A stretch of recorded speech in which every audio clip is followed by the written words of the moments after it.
Who wants to start us off with some hot banter?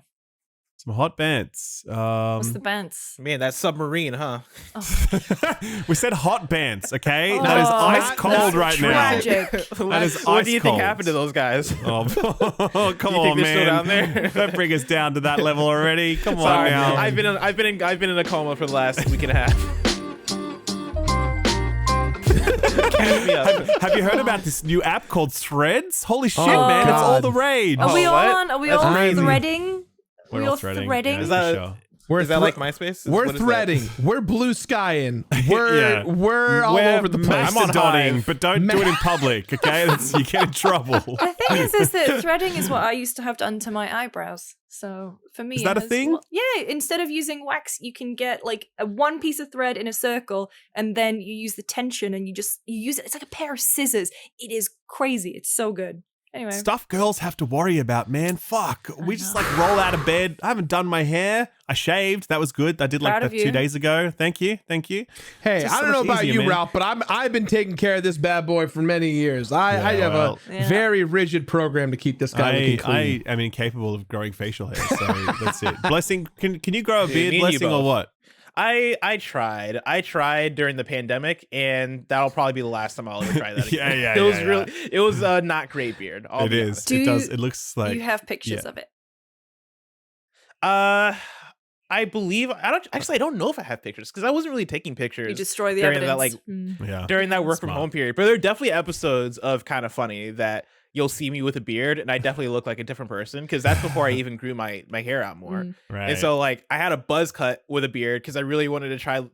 I wanted to try to look like the rapper Common, and it just hell didn't work yeah. out. I just couldn't pull it off. You know, Blessing, I'd love to see you in the Wolverine getup. I want to see those thick chops on the side, connecting beard down here. I want you in the yellow suit, man. Yeah. Yellow suit Yeah. Wolverine. Yeah, totally. Do it. 100%. God, I got the height for it, so I'm down.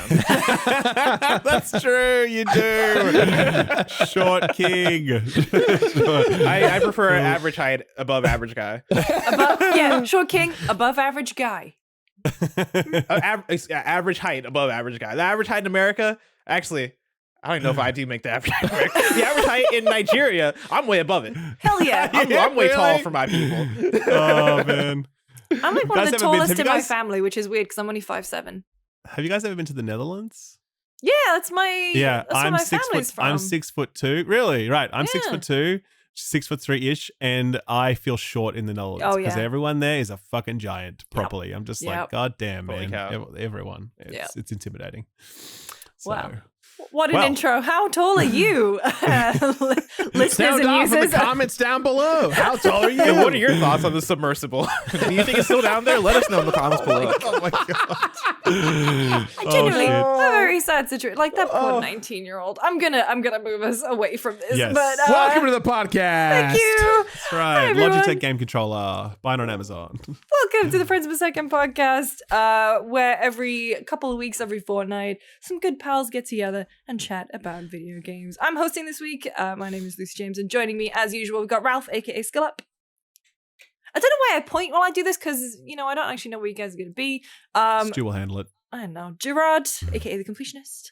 Hi, I'm happy to be here again. Sorry I missed We last missed time. you. That's all I right, missed man. being here. We could have talked all about our Universal trip and all the Don't worry, we still Yeah. can. things we did. We'll wait Totally. for when Jake comes Yeah, back. that's fair. We'll wait till Jake comes back. But sadly, Jake is not with us this week. However, in his place, we've got the one, the only Blessing Adeoye Jr. from Kind of Funny. Hi, Bless. Yo, what's up? Thank you for joining Hello. us. I'm still trying to maintain my record as the non-main cast member who's been on the show the most. That's true. How many are you now? Tam, Yeah. this is your third, right? This is your Tam's probably third. up in there. Tam is number one for sure. Yeah.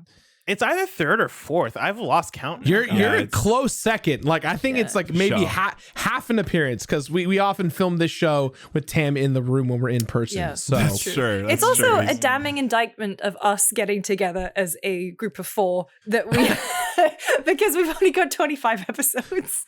We're very bad. Oh, and yeah, actually, so, and like, I've next probably week, been on this show busy. more than Jake. yeah. And next week, actually, I will be absent Yep. because I will be on holidays. So, yes, the streak will continue of the gang struggling to find the time slot that works. But to be fair to us, West Coast, East Coast, Australia. True. So if anything, The fact that we make it work is a miracle. That's true. Is to, and we're to be all clear. pretty busy as well. We've all got our shit going on. You know what I mean? Yeah. So it's tough. It's tough to make it happen. there's games coming out and stuff, I guess. It's But always the video games. how y'all doing? How's the vibes? Doing good. Yeah. I'm as I said, I'm about to head off for a holiday. Mhm. I made a last minute call actually because I had planned to work through my holiday and keep doing my new show because I was like, you know what, it's just the new show, it's easy, I can punch it out at nighttime and whatever. And I was just like, because I just sort of autopilot to that, like, because I guess when you work in this world, you're just always working, and then you're like, well, I should also work on my holiday as well. That just makes sense, right? Of course. And then I was just like, I realized, I just thought about it. I'm like, that's not healthy. That's not a good idea. So I'm actually just going to kind of unplug entirely during that period. I'm going on holiday to Europe, and I'm just going to kick back and relax and chill and take a month, man. It's like a full month. Wow. So, I know. Yeah. It's the first proper holiday that I've taken since the plague hit.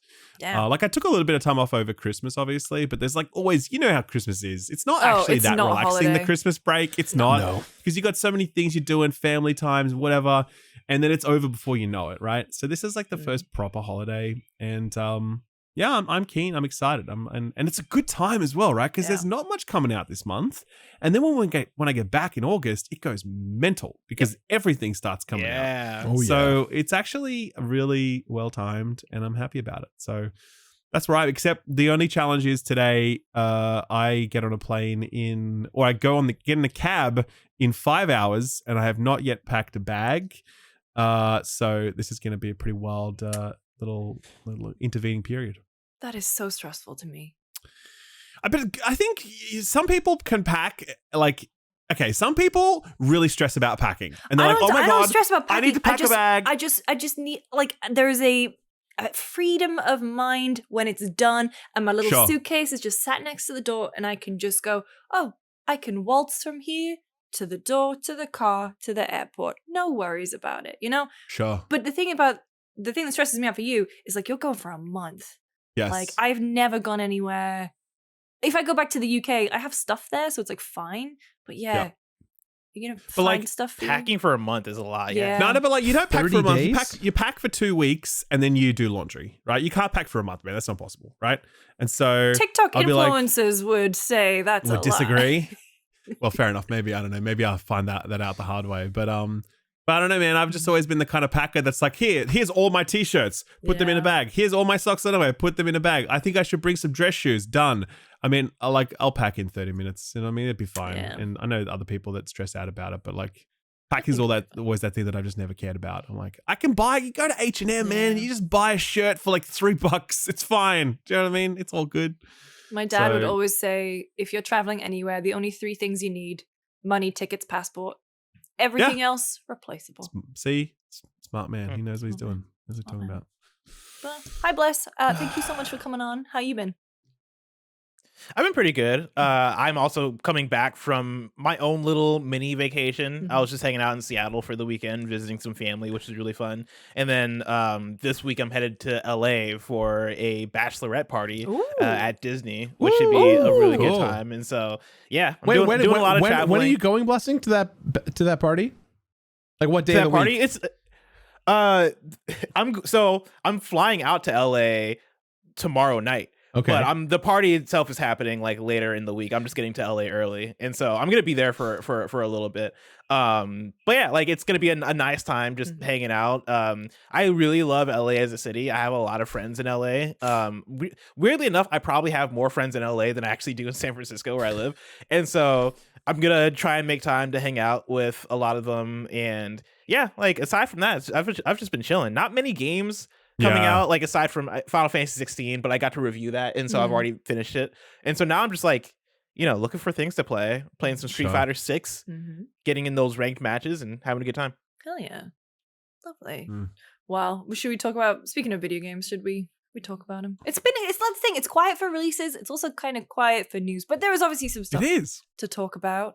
Not a great one to start with. God, like the day Dalek is Yeah. Yeah. Okay. So the studio behind Lord of the Rings Gollum, German studio Daedalic Entertainment or Interactive, they are kind of closing down. They're stopping game development. I think they are. I believe Daedalic is still going to be publishing some things, but that second Lord of the Rings game has been cancelled off the back of the negative reception to Gollum, which kind of feels very weird. Kind of feels like a very immediate decision, but yeah, when that game launched, it impacted the stock price. That tanked pretty hard when that came out, and it's kind of it's a weird one to talk about, and it's a bummer, and I like, obviously it sucks whenever a studio goes under because there's job losses, right? And the studio has said that they plan to like reallocate people throughout their network, but there's a very vague statement. What is their network? Like, who knows what this means?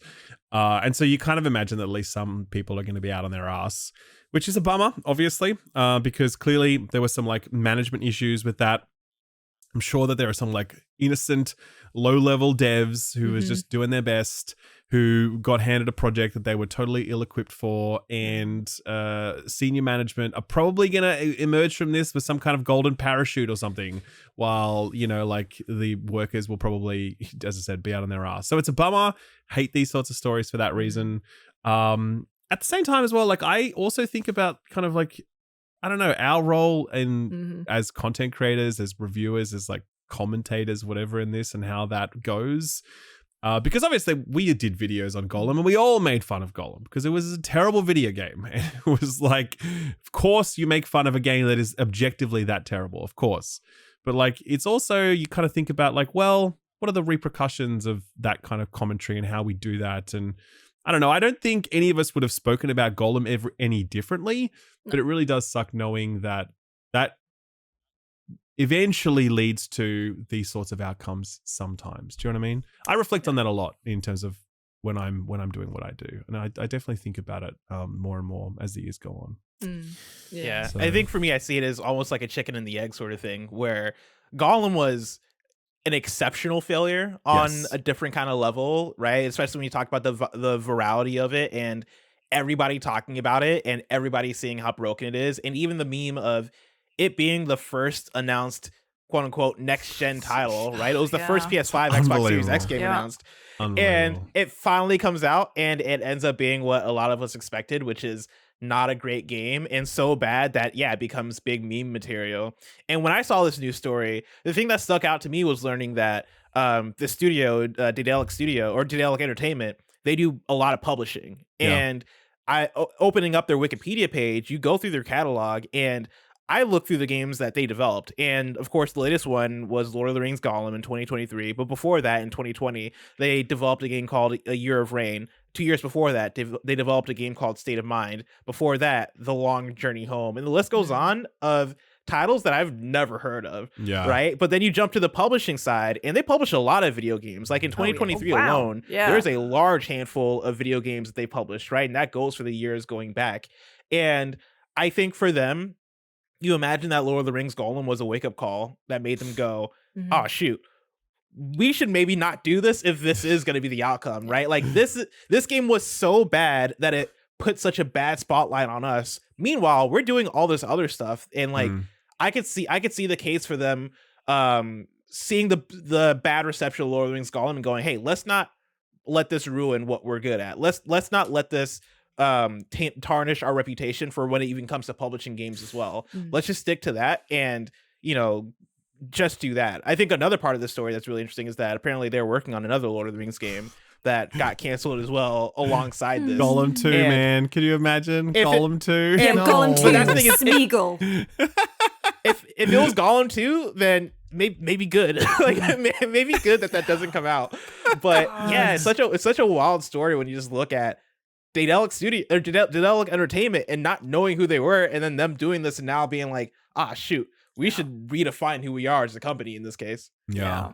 It's such a, I mean, yeah. And I guess like there's the broader question of like Lord of the Rings and working with Middle-earth Enterprises on video games and like what their role in everything is. You know, clearly they don't have a quality bar They just care about the fact that their IP is interpreted correctly. I always remember that Polygon piece. I think it was Alexa Ray Correa wrote it, about the making of that old Vivendi Lord of the Rings game from 2001, 2002, Sure. Fellowship of the Ring. I remember that one. Yep. And I remember that in that piece, there was a whole section about the fact that they had to argue over what color the tomatoes were in Hobbiton.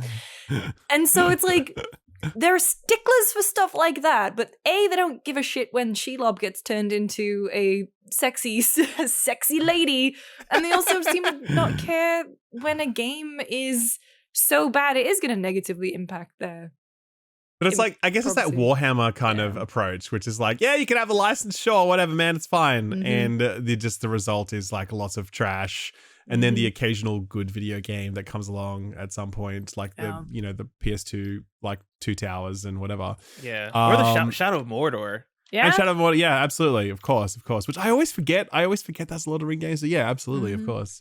So, I mean, I think one of the things though that, coming back to Embracer, they've recently said, or the COO has said that, because they've now acquired the rights, and they've said that they want to exploit this property to its maximum value or something. It's really gross language. It's like corporatized and whatever. But how do you guys feel about the strategy of going forward? Like lots of Lord of the Rings games going forward. Is that exciting to you? How do we feel about this? I don't want them. I have a lot of thoughts on this. Did you guys happen to see the fiscal year end call that Embracer did a few weeks ago? No. I I think it did. Hang on. I saw the video of the guy's face when he was talking. Oh, the $2 billion deal? It was heartbreaking to watch sure. that Where call. the higher ups came out at the end of the fiscal year, and like they basically woke up one day. Well, they woke up the day they were supposed to give their presentation for what their plans were for the fiscal year and what the results were and all this stuff. And apparently that night before they gave their presentation, a multi-billion-dollar deal fell through that was going to define the future of their company. Like they described it as like a groundbreaking, this is humongous for us as Embracer Group. And so that fell through. And I think when you look at their language about Lord of the Rings through that lens, it starts to make sense a little bit, because, the way you make money in this industry is by going after IP that is repeatable, that you can like expand, and everybody's trying to do this, right? Nintendo's the king of this. When you look at Mario, and there's a billion different kinds of Mario games. Look how it's playing out for Marvel and Disney, and them just like running their IP into the ground, and no one cares anymore. And that's what's coming for Lord of the Rings. Yeah, and I think expanding your IP in that way is how you define success a lot of the time. But Embracer Group is this company that came out of nowhere, right? Came from the grave of the original THQ, and then grew, and then started buying all these AA studios that like the studios that they buy are very I don't want to say middle of the road, because I don't want to like insult the studios, because plenty of these studios are like talented and passionate or whatever, but they go after like Koch Media and the Saints Row studio, and like studios that you don't like view as a Naughty Dog or a like Sony Santa Monica or whatever. They go after studios that are kind of in this weird in between AA space. And then they do have Crystal Dynamics as well, right? But like even the way that fits into the equation is weird.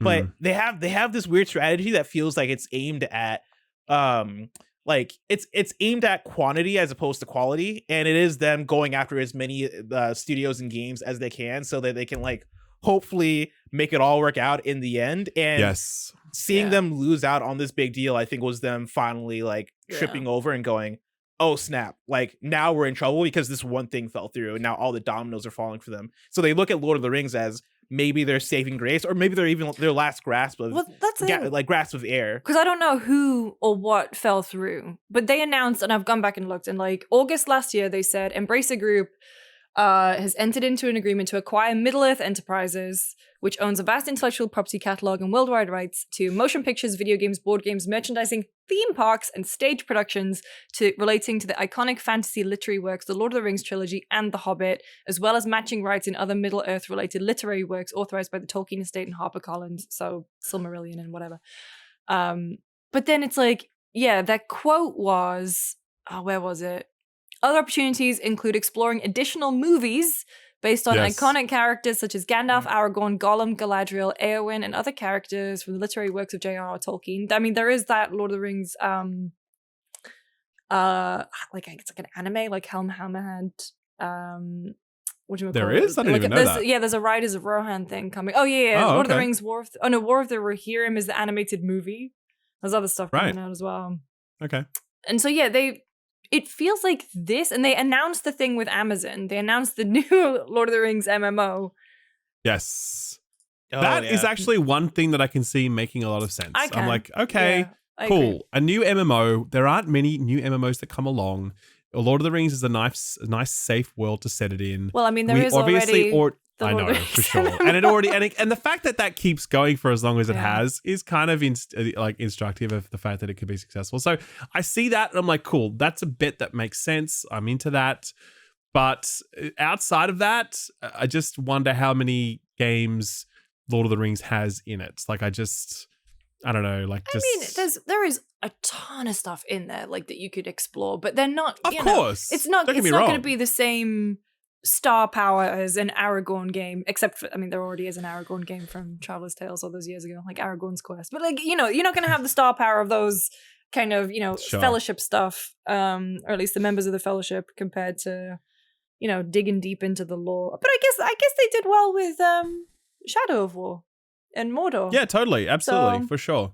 And I definitely think there's room for some games. Don't get me wrong. Oh yeah. But I wonder the way that they frame that language, the fact that they bought these rights and they want to see a return on investment on them. I worry that we're just going to get spammed with lots of low quality stuff. And I just think it would be disappointing. Yeah. I wonder, do you think random thought, do you think at a high level we're becoming a bit sort of, I don't know, there's been so much licensed content push over the last decade or 2 decades. It feels like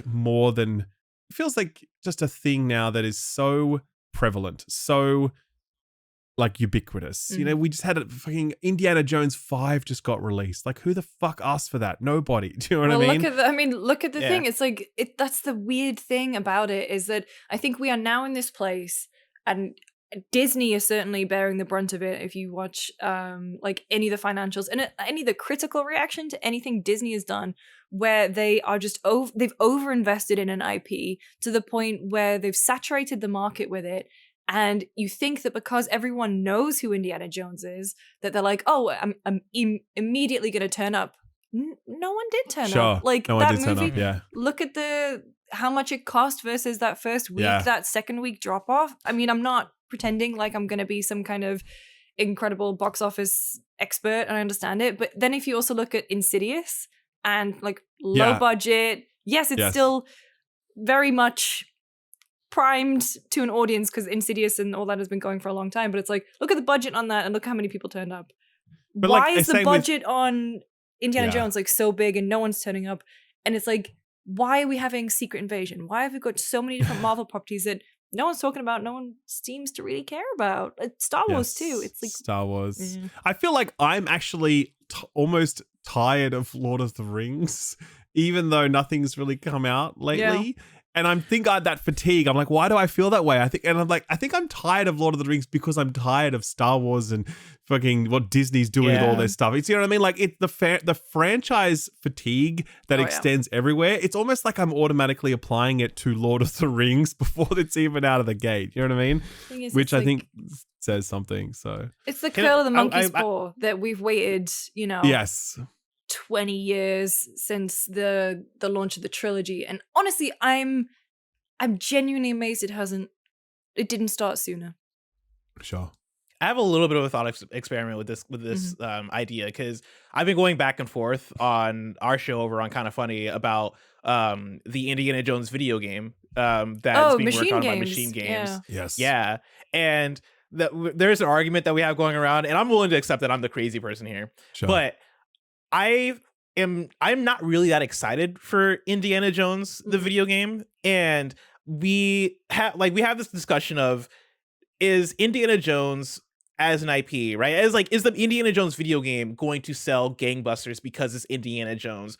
Or are we just putting all of our eggs in this basket because that's just like, we're used to franchise stuff or big IP stuff? Yes. being the standard if you want to push a new thing. Like my argument was has been that like if Machine Games put out a brand new IP that was a 9 out of 10 game, I think it would do just as good as a new Indiana Jones video game coming from Machine Games. That's also a 9 out of 10. But am I crazy for thinking that?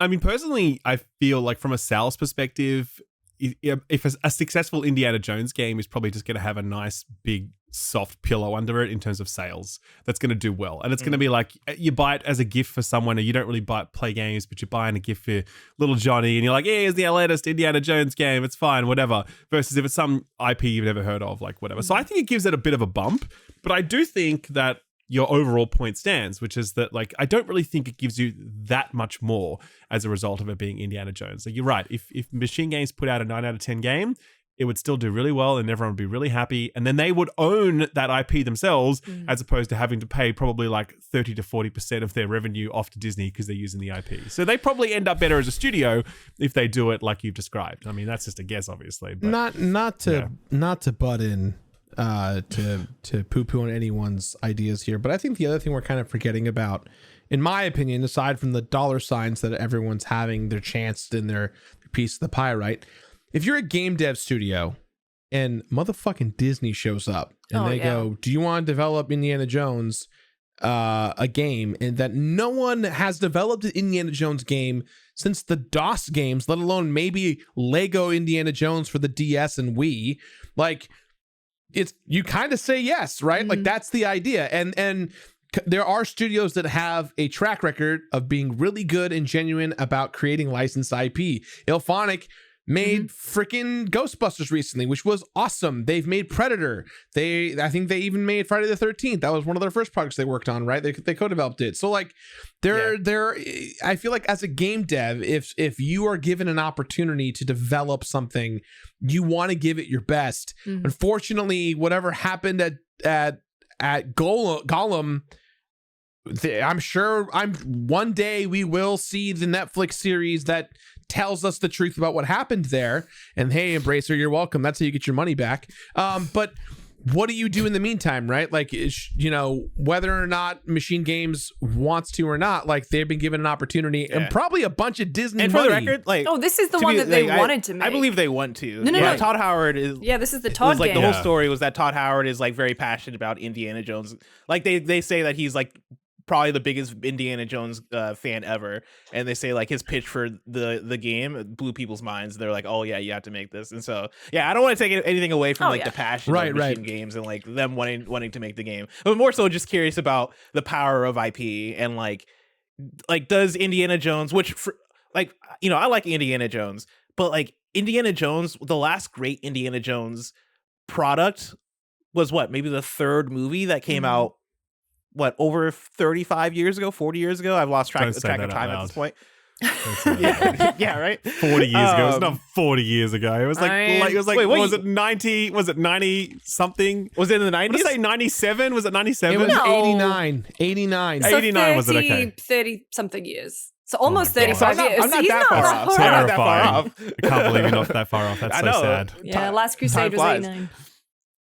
And so like I think I'm just looking at the power of IP, and that IP in particular, right? Like is Indiana Jones still hot? Because loosely talking about, this new movie isn't performing. Granted, like the new movie is not spectacular, right? Like I think it's fine, but it's not blowing people's minds.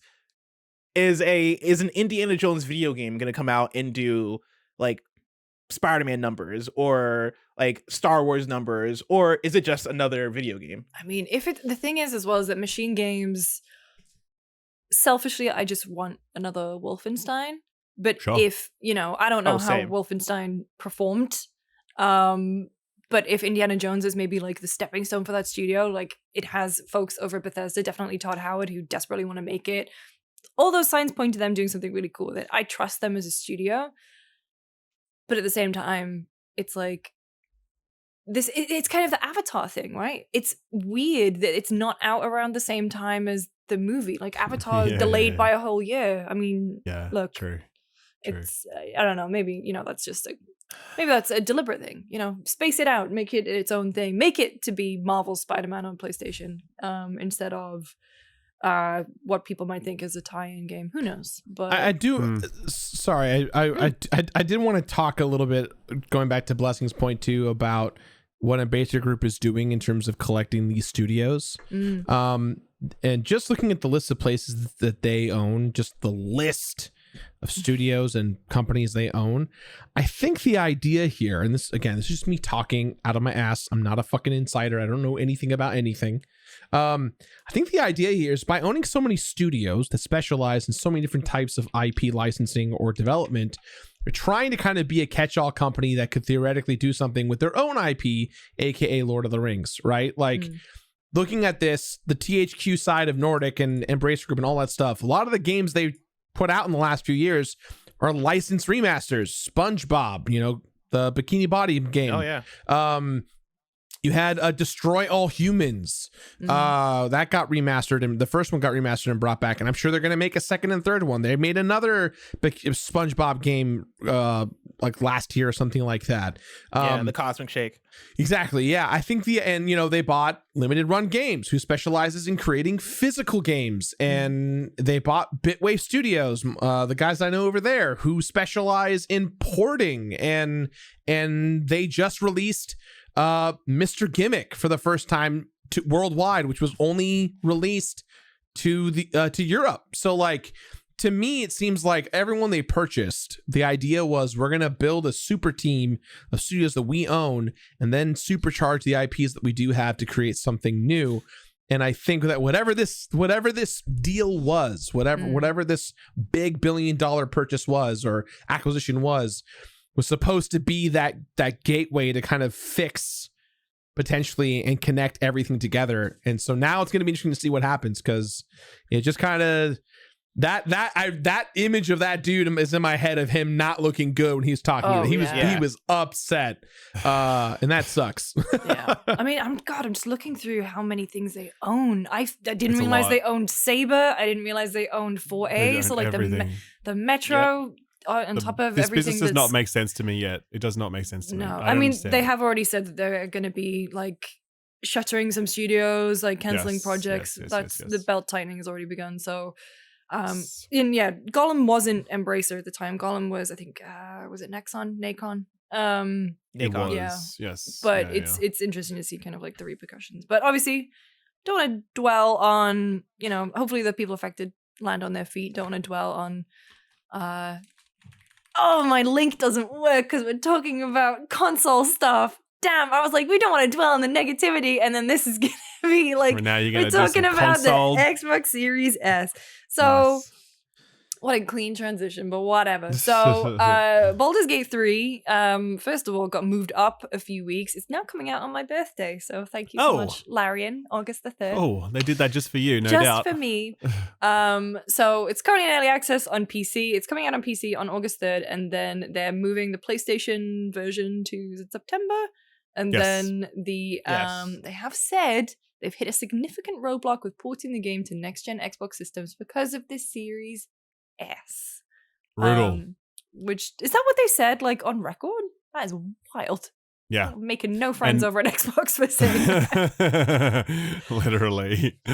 Also they were really upfront. They were really upfront about it. They've been upfront about it for a while, actually. It's not the first time they've said it. They've said that it's the number one priority for them is like parity of features. They want and couch co-op is the thing, and they want every version of the game to ship with that, and they can't get it working on Series S yet. Yeah. So Series S is obviously the lesser powered Xbox of this generation, launched around the same time as the Series, or did launch the same time as the Series X. Less storage in there as well. Basically, it's wild because you buy a Series S and then you basically spend the exact same amount of money on the external storage. So you might as well have just bought a Series X. But I mean, in terms of portability, it's great. I got to do the unboxing for it, and it is basically like a book. It's wild. Yes. The technology that's in there is incredible for what it is. But it's also kind of interesting when you are discussing Xbox as an ecosystem, which is how they like to refer to it. And it's like, well, they want to have something that comes out in Xbox One, Series S, and Series X. But what happens when, it has to be current gen only, and maybe Series S doesn't make the cut, which seems to be what is happening here. So boys, any of you have a Series S? Yes. Mm-hmm. I have one, and I do I not. actually have it in my lounge room in my house, Mm-hmm. and it's a great console. Like, it really is, and it's pretty remarkable. Like, if you pick it up, its form factor is wild. It's like a small shoebox, and it's so light. And there's actually this add-on you can buy, like a third-party add-on that's a screen. Have you guys seen this? I have one. Oh, I didn't realize You that have was one, yeah, official. sure. I got one at my time at G4. It was one of my party Yeah. gifts I got to take. Yeah. Yeah. So it's like it's literally just a screen that bolts onto the back of it, and then it folds over, and it's basically like a little portable thing. You know what I mean? Which is incredible. And I think it's a great product for people entering that ecosystem. Like, really, it's great price point. It does have full parity across the entire library, as in you can play everything that comes out. Xbox have been really insistent on that point. They've never budged, and I don't think they ever will. But yeah, the word from the start, as soon as it was announced, was a whole bunch of developers being like, this is a massive problem. This is going to be like an albatross around Xbox's neck. It's going to hold back developers because they need to. This creates the next sort of like lowest common denominator for the coming console generation, and will hold back all, game development, because everything needs to be baseline to this less powerful console. Now, I don't know if that is true, okay? And I don't want to get into that I don't want to pretend like I know anything about that, because I've heard conflicting stuff. I've heard some developers say, yeah, absolutely, this is a problem, and it will definitely hold things back, and we always need to be designing around this thing at a baseline. I've heard other developers say, no, it's fine. It's perfectly, you just design things differently, and this does not hold anything back. So I don't know exactly where that goes. But clearly, this is a pretty obvious example of the S, at least holding Larian back, and them needing to put in a lot more effort to get the S to where it needs to be to, have full feature parity. So, I don't know. Do you guys Gerard, do you actually use your S? I don't use my S much. Do you use it? I use my S for indie games almost exclusively. It's my indie box. So, Sure. Mostly because I've never really had.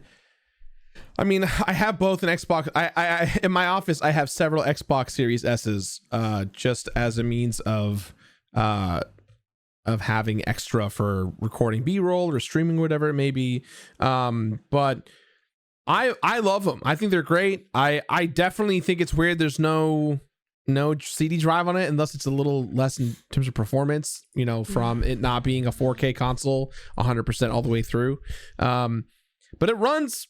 I haven't had a game I've played on it that's like run worse than that on an Xbox Series X yet. It just seems pretty one-to-one in that way. I feel like the big jump difference is, are you playing the game in 4K and not 1080p plus or 2K or whatever it may be? I think that's kind of where like the hardware power really kind of resonates. But it's interesting to hear. It's almost like it's not the same, but it's how I think of it. Nintendo Switch Lite versus Nintendo Switch versus Nintendo OLED. Like the constraints around the hardware creating a longevity problem could be an issue for sure. Yeah, I bought an S for my brother as a gift. He's like a casual gamer, and he loves it. It's just like it's what he uses to play Call of Duty and Fortnite and these sorts of things, right? And it's the perfect device for him because he has Game Pass and he buys the odd game here or there. Like he's into Diablo, so he bought Diablo 4 and he's able to play it on the S, and like that's it. And it's kind of like, would I have bought him an Xbox Series X? No, that's too much money, but I bought him that, and it's like, yeah, this is a great entry point. And does he need an X? Not really, because he doesn't play that many games. And I think Xbox have always been crowing about how successful this is as a category. They're always talking about how they're really glad that they've done it. They get so many new people joining the Xbox ecosystem because of it. So I think if we take their commentary at face value, it does sound like this has been a good play. But I mean, I do wonder how much impact it's had on the development side of things, and whether or not it's held them back, because it's definitely a lot less powerful than the other device for sure. Well, apparently Xbox are now helping out the Larian team, and hopefully they're working on it. So to get it out this year.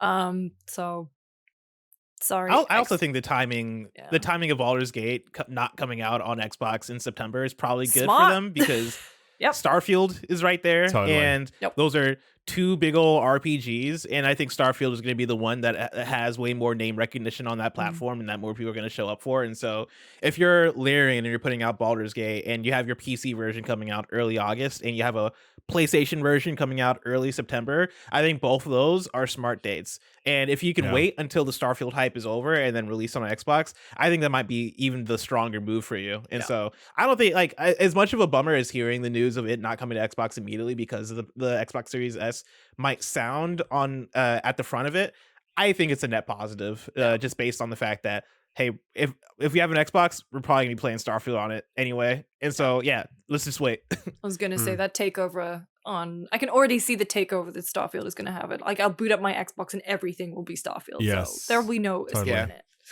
Twitter threads. Oh god. Threads. Blue skies. I really hope that the hive buzzes, whatever you call them on Hive. But I really hope that the conversation on social media around Starfield is like what we saw for Tears of the Kingdom, where it's people showing off really unique things that happen to them while playing their game. Like, I think from the way that they talked about Starfield in that Xbox showcase and the way that Phil Spencer and like people who like have been showing up on the Giant Bombcast, for example, or the Giant Bomb Couch, for example, right? Like Phil saying that he's been playing this game since last fall, and like you know, him being like, yo, it lives up. Xbox talking about during their showcase that it's one of the most important RPGs ever made, and then that showcase being so in depth and showing all the different things that can happen and all like 1,000 planets you can go to and all this stuff, dude. That game better have some staying power. Like I better be playing that game for 80 hours and finding new content constantly, dude. And so, yeah, that's gonna hopefully take up a lot of our time. Well, you brought up Tears of the Kingdom there, Bless, and Gerard, you weren't around for last episode, but wanted to check in with you about your Tears of the Kingdom journey. How's it going, bud? I am about 280 hours in. I have all the Koroks. I have all of the shrines. I have all of the Addison signs solved. I have all of the wells.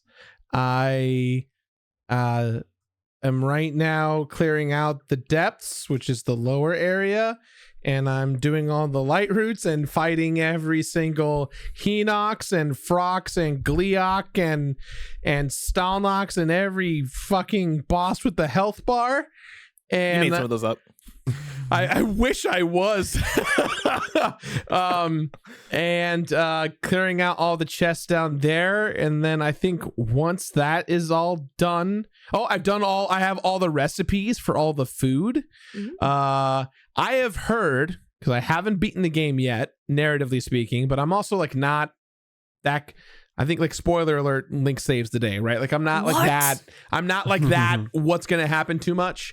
But I have heard that when you beat Tears of the Kingdom, it shows you completion-wise what's left on your map, on your menus, and all that stuff, which for me makes me so happy because games don't do that enough. And any game that's like, hey, good job, you're making progress, it feels good in my heart. Thank you.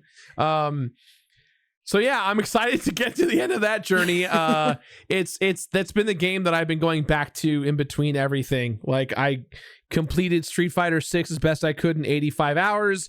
Then went back to Tears of the Kingdom, and then Final Fantasy 16 came out. I put 84 hours into that, and then I went back to Tears of the Kingdom. And so I'm trying to.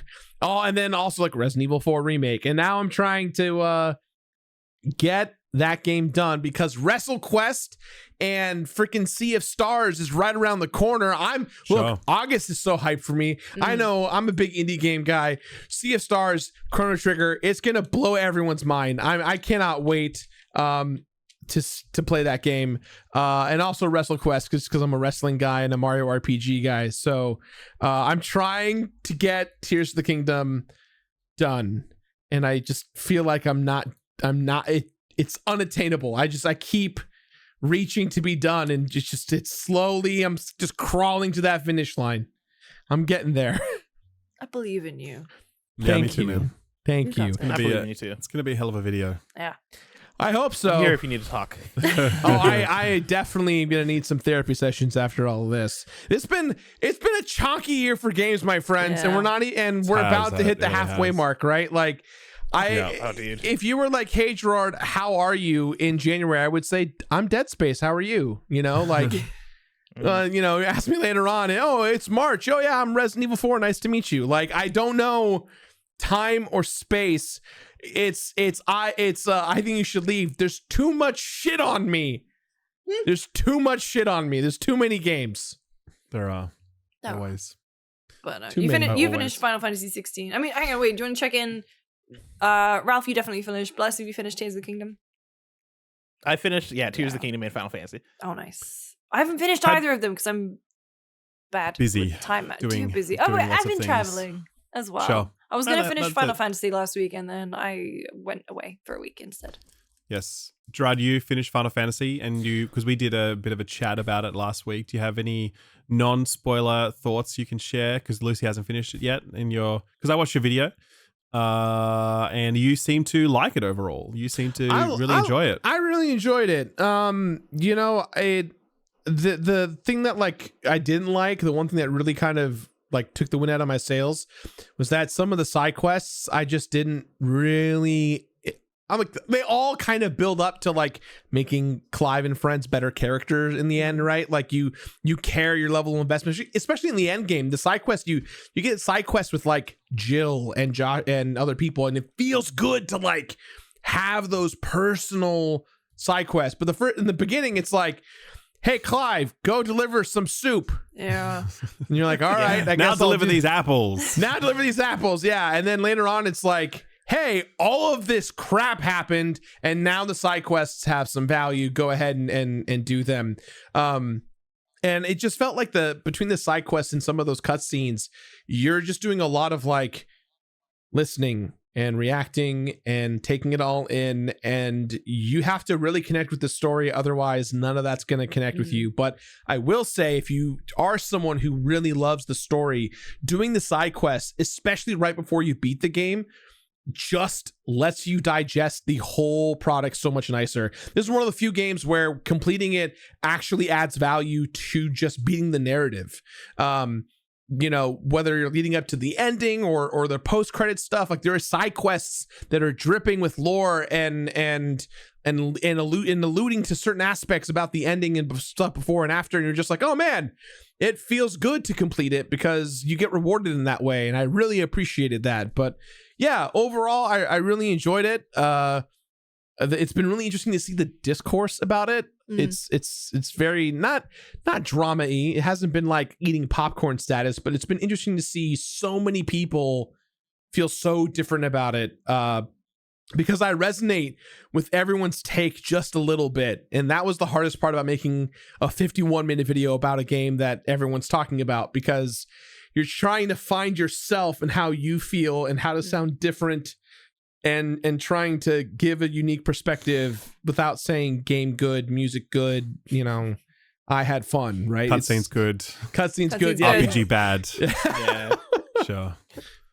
Sure. Where did you land on it, Blessing? Because we haven't heard your thoughts on it.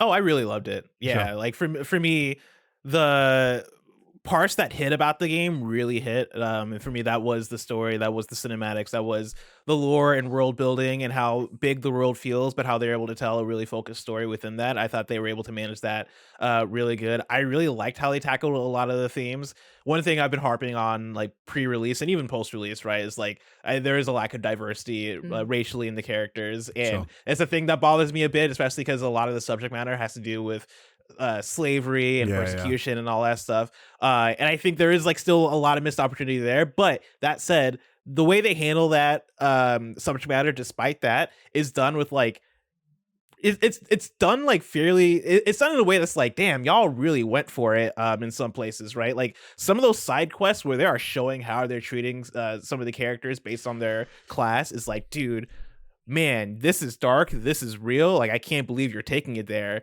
and they really do take it there. And that was something that really impressed me coming out of out of Square Enix and out of a JRPG and out of Final Fantasy in particular. That I thought was cool. Clive as a character I fell in love with, and I was not expecting that going into the game. I saw the trailers, I thought he was just going to be tough Final Fantasy dude with a mark on his face. All right, cool. But the more you learn about that character and his motivations, man, I think they did such a phenomenal job building him up, and the performance from Ben Starr I thought knocked it out of the park, along with my guy Sid. Like Sid is probably my favorite character in that game. He is so good, and he's very hot. Too hot. But like, how far into the game are you, Lucy? Oh, I'm way past. I'm at like the Titan stuff. Okay, right, got it. Okay, Yeah. right, okay. Because Gotcha. there's like, damn, I really want to have like a spoiler discussion about different elements of it. Where We I'm can like, do it when you there's get so much back. to talk about in I'll that have game. finished it by all the time right, we get okay, back. cool. We can do it. Yeah, then. cool. But yeah, dude, the one more thing I'll comment on too is the combat. Like the combat is really fun in that game, and the combat system grows over time in a way that I really got to appreciate. At first I thought it was simple, but once they started adding in more elements, it actually grows to allow you to feel like you can really own the way in which you approach the combat, and that I really appreciated as well. Like I have some things here and there, and I think a lot of people have the same thing where I think the side quests could be a bit repetitive, especially when it is go over here, fight thing, talk to person. Sure. I'll go over here, get the thing, fight the thing, and like it's very much structured in a way that feels repetitive. And then also like RPG wise, right? Like it's that tough thing when you're reviewing and talking about a game where, for me, I have to review the game that they gave me, and I can't review like what the game isn't. I got to review what it is. And so like Final Fantasy 16 for me isn't an RPG really. Like it has RPG elements, but I look at God of War, the recent ones, as more of an RPG than even Final Fantasy 16, right? Like it is so RPG light, and I know that's not going to speak to everybody. It spoke to me in this Final Fantasy game, but I wouldn't want them to do this again for Final Fantasy 17. Like Yeah. I'd like them to go back to more like heavy, deep RPG mechanics as opposed to being way more character actiony. But I think for what they did here, it worked, and I had a lot of fun with it. Hell yeah. God, I know I just took a week off, but I was, genuinely being a little tourist, and I only took my Steam Deck with me. I'll talk about what I was playing, but like I wish I just had the time just to sit down for a week, just finish Tears of the Kingdom, finish Final Fantasy 16. But I mean, that's not a week. That's like 3 weeks right there. You described. Yeah, that's but a while. I live and work in America. You don't get vacation like that. Sure, of course. But Absolutely. So that was our little. Also, the cinematics in that game are insane. Ridiculous, aren't they? Yeah, Like, totally. I've never seen anything like it. It's fucking incredible. Dude, Yes. Blessing, you hit the nail on the head. There's that one. There's two side quests that take place like right smack down the middle of the game, where you think you're like trying to save a little girl's like puppy or animal, and then there's also the boy who is like doing something, yeah. and you're like, Yep. oh man, I'm helping them, and both quests are back to back, and that was the Yeah. moment. It is like that whole area is just bad vibes. Yeah, you're like, Yeah, oh, it this is is very this, bad This is vibes. where the rich of the rich of the rich live, and they Yeah. are weird and scary. Yes. Yep. Yes. For sure. Well, we've got a couple of listener questions or user questions. The users. The users of FPS. If you have a user question, email it to contact@friendspersecond.com. This one is from Lukita. Thanks for writing in. I always wanted to be like an agony aunt. Maybe in another life. As a casual gamer, I especially have trouble finishing games. I hear that. Maybe I don't like the feeling of ending a video game that I enjoyed, or the game downright got boring for me towards the end. I often have to step away from playing for some time and come back after a while to finish it. Being in the video game industry, have you guys ever felt burned out from video games in general, or having trouble playing a specific game, even one that you enjoyed, till the end? This feels like a question for Gerard specifically. I because- know nothing about that at all. I would never comment on that. I love everything. Oh man. Absolutely, I feel burnt out, casually and professionally. I think what makes it exciting to finish a game is stuff like FPS itself, right? bringing friends together to discuss it. I have a lot of friends. I haven't played Diablo 4 yet because I'm trying to get Tears of the Kingdom done. And all of my high school pals who I haven't talked to in years are texting me and telling me they're playing Diablo 4 and how excited they are and how they can't wait for me to play it and party up with them. And I feel like that's kind of the exciting thing that gets me through playing a tough game. Callisto Protocol was another one. I started playing it and was like, I don't know if I like this. And then I just remember talking to Ralph and Susie and them going, yeah, this is not what it is. This is not good. And just having that little connection is what like revitalized me to go, oh, okay, cool. So it's almost like you're having a meal together and the meal's not good, or the meal is amazing and you just can't stop talking about how great the meal is, if you will. But I mean, absolutely, there are games that you just get burnt out on, games that you forget about because there's too many new games coming out, or games that just feel like they're never ending, you know? And I think like the best way to kind of quantify that, in my opinion, and justify your time is a simple question: are you having fun? If you're not having fun, put it down and come back to it later, or don't come back to it if you're not having that much fun. That's where I'll leave it. The nickel. Yeah, I think on that note too, like I think that even applies to good games not having fun. Like there's a game that I haven't beaten yet. What was it? Star Wars Jedi Survivor. I've not beaten yet. Yeah, like I started it during the review period. And I got halfway through and I realized like the way it was running during that time just like was hampering a bit of my enjoyment. And then also I got the code in for Zelda and it was like, all right, peace out. I'm sorry, Star Wars. I got a job to do. And I started playing Zelda. But then last week, you know, like as I've been talking about, right? Like the video game releases have slowed a bit out of the barrage of video games that we just gotten. And so I thought, oh yeah, what a better time to boot back up Jedi Survivor. And I started playing it and I realized that like I just wasn't having fun. And that's not because it's a bad game. Maybe a year from now I realized that it was bad and I come to that conclusion. But I don't think that's a bad game, right? I think that's more so just what am I into right now? What is my mood? Like what is my vibe? Is this fitting my vibe? And it just wasn't, right? So I went back to playing more Street Fighter. You know, like, and I think we just have seasons as gamers sometimes of what we're in the mood for and what we feel like playing. Like I've been on a big Street Fighter and Inscription kick out of nowhere. And it's been doing the job, right? I've been having a lot of fun with that. And then maybe weeks from now I'll be into like a bigger action game. But I think you gotta pace yourself and really speak to what you want to play and don't make yourself play things because you want to keep up with the catalog of releases. Yeah. For me, it's also not to be a downer, but it's very mental health dependent too. Because when I'm particularly depressed, my attention span gets even worse. And I genuinely just feel like I have cotton wool in my head and I can't focus on things. And so sometimes games can be very, very helpful. Sometimes a lot of like, you know, when we joke about like Lucy-ass games, like stuff like Stardew or Dave the Diver, it's because those gameplay loops are so short and so, you know, they're hitting that dopamine. They are rewarding you. Like you see the numbers go up and it's very quickly, you're kind of getting through things and succeeding and growing and whatever. So sometimes those kind of games can really help. But then there are games like Zelda where you can make your own success in it, but overall the grander success comes from beating the fire temple or whatever, or beating Ganon. And so if the distance from me succeeding to the successful act is too long, then I can definitely fall off. And that's why I'll drop off things and kind of go in favor of, I'm going to keep mentioning Dave the Diver or like Dredge or something like that, you know? So it kind of depends. But also, I totally get wanting to just talk about things with a lot of people. I'm very lucky too that the vast majority of my friends are in gaming.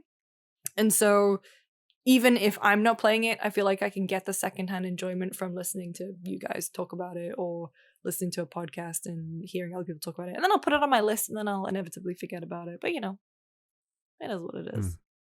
Yeah. Yeah, I mean, I echo all of the above, agreed. I think there's a different dimension to me as well, because I play like Destiny, for example, a live service game. And I think that is a whole other equation to think about when it comes to these sorts of like the fun factor, because you feel it at some times with these experiences that you've committed to for the long term. And then other times you don't feel it. And you're just like, oh man, I've got to play some Destiny because I need to get this thing and earn that thing. And if I don't do this quest this week, then I miss it because it's on a 4-week rotation and I have to wait 4 weeks for it. There are certain triumphs that I've missed that I can't earn for another year because they are seasonal triumphs. The fucking season pass thing, if you don't finish that up now, you can't get all the cosmetics in the future because they're only available during the season.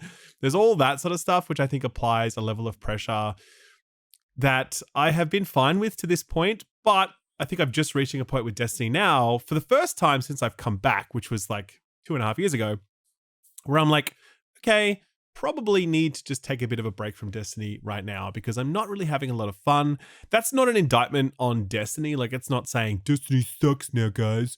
It's really just a case of I've been playing it really hard for 2 and a bit years and it's not hitting like it was. I need to listen to that and just step off and take a break. And I'm going to go play some Diablo, because I'm actually really enjoying Diablo right now. And funnily enough, that was a point that Blizzard made today. Like, they're out there today talking about the fact that they want people to take a break from Diablo as well. They're like, you're meant to finish the job. You're meant to level up characters and have them done. And then you take a break, ready for the next season or ready for the next content drop. It's similar to what Yoshi P was always saying with Final Fantasy XIV as well. It's a healthy relationship to a game that I think it's good that developers remind us about that stuff as well, because if they create in players the expectation that there is this endless content wheel that you should be running on, then we're always going to get pissed off and burned out for whatever reason, So, I think that's definitely how I am approaching that question now with Destiny. And, but everything else you guys said, I agree with as well. Of course, it's fun to play good games that are fun, and it's shitty to play bad games that you need to finish because it's a review. It really fucking blows. There's nothing worse than playing a bad game that you have to finish for a review, but it is what it is. Isn't that like, it kind of reminds me, isn't that the thing for gambling? It's like when the fun stops, stop. Goes the same for video games. Is that for gambling? Yeah, just so. Exactly. How about we just keep going, double or nothing? Let's try it. Yeah, when the fun stops, that's when you're just beginning. All right, you got to make that money back. That's a neat segue keep going to your millionaire. To this week's sponsor, some casino or some crypto betting garbage, right? Let's slot it in. Let's do the sponsor bit for some casino. No, that'll never happen, thankfully. No. But we do have a sponsor break, though. We do. Yeah. And now a word from our sponsors. Gerard, you and I, we're gamers. We don't hydrate properly. If anything, we're a little crusty. Sorry to say it. But hydration is so important. It's good for, obviously, your body, keeping things moving, and, of course, your skin and hair, making you look and feel good. But especially in our line of work, if it's not like a long gaming session, a long day at work, or working at conventions, you're hanging out on your feet all day, you're seeing games, you're talking to people, you go out at night, have a couple drinks the next morning, you do it all over again. It's very important to stay hydrated. Which is why we're very happy to say that this episode of the Friends Per Second podcast is brought to you by Liquid IV, the #1 powdered hydration brand in America. It has 3 times the electrolytes of the leading sports drink, plus 8 vitamins and nutrients. Now, for those of you who are confused, vitamins for us in the States is vitamins. I know there's a boundary issue, but I want to be clear. It is vitamins for the US, vitamins for anyone else who is into vitamins. It's vitamins and nutrients, and it hydrates 2 times faster than water alone. Gerard, we have a bunch of flavors available. I've got here the lemon lime, which is my personal favorite. What are you enjoying? So so they sent all of us the white peach, green grape, and lemon lime. And I just prepared a bottle. They sent all of us a water bottle, which is really cool. And it's one of those like always stay cold bottles. And so now I've been mixing it up for a little bit. I'm going to try the lemon lime because I do love me a good lemon lime lemonade flavor kind of drink. Me too. Especially when it comes to water. Water alone can get boring, so a little bit of lemon, a little bit of lime makes it work. Let's see what this does for me.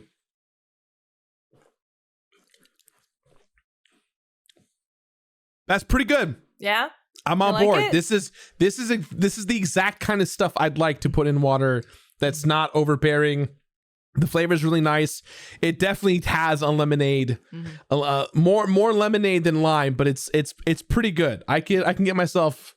I'm onto this. This is sick. I like this. Hell yeah. Yeah, it reminds me of there used to be like this lemon lime cordial that I used to drink when I was a kid and can't get it over here, but this actually tastes exactly like it. So I like it a lot. Real flavor, real hydrating, now sugar-free. Grab your Liquid IV Hydration Multiplier sugar-free in bulk nationwide at Costco, or if you're a fan of the podcast, you want to help us out, go get 20% off at liquidiv.com and use codes FRIENDS at checkout. That's 20% off anything when you use promo code FRIENDS, that's FRIENDS, at liquidiv.com. Hell yeah. All right, let's talk about what we have all been playing. Blessing, what about you? What have you been hitting up recently?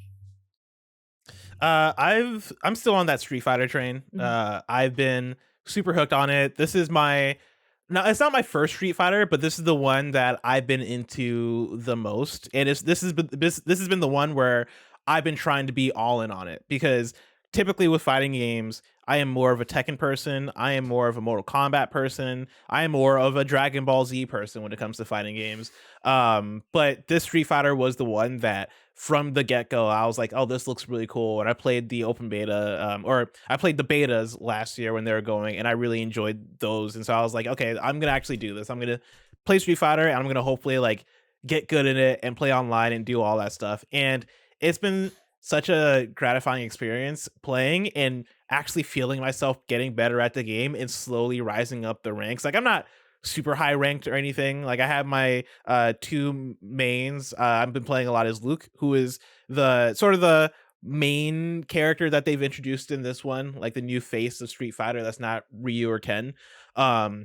He plays a little bit similar to them, but he has his own flair as well, and he's like more of this jock guy with extremely large forearms, and he says "let's go" a lot. He's that guy that you like. He's that guy from high school who you're like, oh, this guy's an asshole, but the more you get to know him, you're like, actually he's kind of cool. Oh, he's a himbo. 1000%. Okay, I'm in. Okay. Yeah, he's a himbo, and he's my himbo because he's my in gold rank 2 right now for me, and I've been really enjoying using him. And then also Kimberly is one of the other new characters that they've introduced as well, and I've been using her a lot. But man, is this game fun, and it just doesn't stop being fun. And it's gotten to the point now where, like I mentioned earlier, I went to Seattle over the weekend, and I was sad to be leaving my home that had Street Fighter in it to go hang out in Seattle. And while I was in Seattle, I was thinking about Street Fighter and thinking about like mechanics that I was trying to learn, and I would scroll on TikTok and I would come across Street Fighter TikToks, and I'm like, oh, that's neat, and I'll bookmark them so I can come back to them later. And now that I'm about to go to LA for a week, I'm like, fuck, maybe I should bring my Steam Deck. Are you playing on PS5 or PC? I'm playing on PS5. Right. I legit requested a PC version so I can play on Steam Deck for when I travel. I was gonna say, yeah, just play it on Steam Deck, man. That's what the fuck. Come on, it's easy. Yeah, it runs really well. It's more so the like online ranking. Like, I want to do that on my PS5 console because that's like my home console. And then also I don't have Ethernet for my Steam Deck, and so I don't want to play online without Ethernet because doing that with fighting games is a nightmare. And then also just feels it's a whole thing. Yeah, but of course, I get it. I get it. I think though that it might be a fidget spinner situation where I'll just mess around with Street Fighter on my Steam Deck when I'm away from home, right? I'll just hang out in the training mode and just like try combos or whatever. Going into the lab, man. Get some lab hours. Going to the lab. Yeah. Are you guys into Street Fighter? Have you guys checked it out? I haven't yet. I think we're doing something with work with Street Fighter, so I'm staying as in like a cool new series that we're doing, but it requires me to be taught Street Fighter. Right. So let me guess. Tam gonna teach you Street Fighter, isn't he? Well, Tam's getting taught by Justin Wong on a stream this week. So like, if I'm learning from anyone, technically I'm learning from Justin Wong by Tam. But no, Tam is. We had Street Fighter. So we have a big cabinet in the office where we have a PC, and we had Street Fighter on there. And I did have a little go. It was I have always been kind of scared of fighting games just because they are so technical and pixel perfect kind of stuff. And so I was kind of afraid of it, about trying it. And then I was playing and I was having a go, and Tam taught me a couple moves. I was like, oh no, I can see myself getting into this. But ask me in a couple weeks and I will let you know about my Street Fighter journey. But it's been really cool. I mean, like, this is one hell of a year for fighting game fans. Like, totally. Isn't my God. every fighting game series other than like Soul Calibur getting a new entry this year? That's what it feels like. If not this year, very, very early into next year as well. Because I don't think Tekken 8 has a release date yet. Oh, okay. I thought Tekken 8 was this year. It has this year vibes, but I guess maybe not. Because if it's not coming, like, it hasn't been announced for this year already, then no, probably not. It's not gotten a date, but also I think Evo's coming up, and I could see something happening at Evo. Oh yeah. Big time. Typically speaking, Tekken comes out with an arcade platform in Japan first, and then it gets a console release.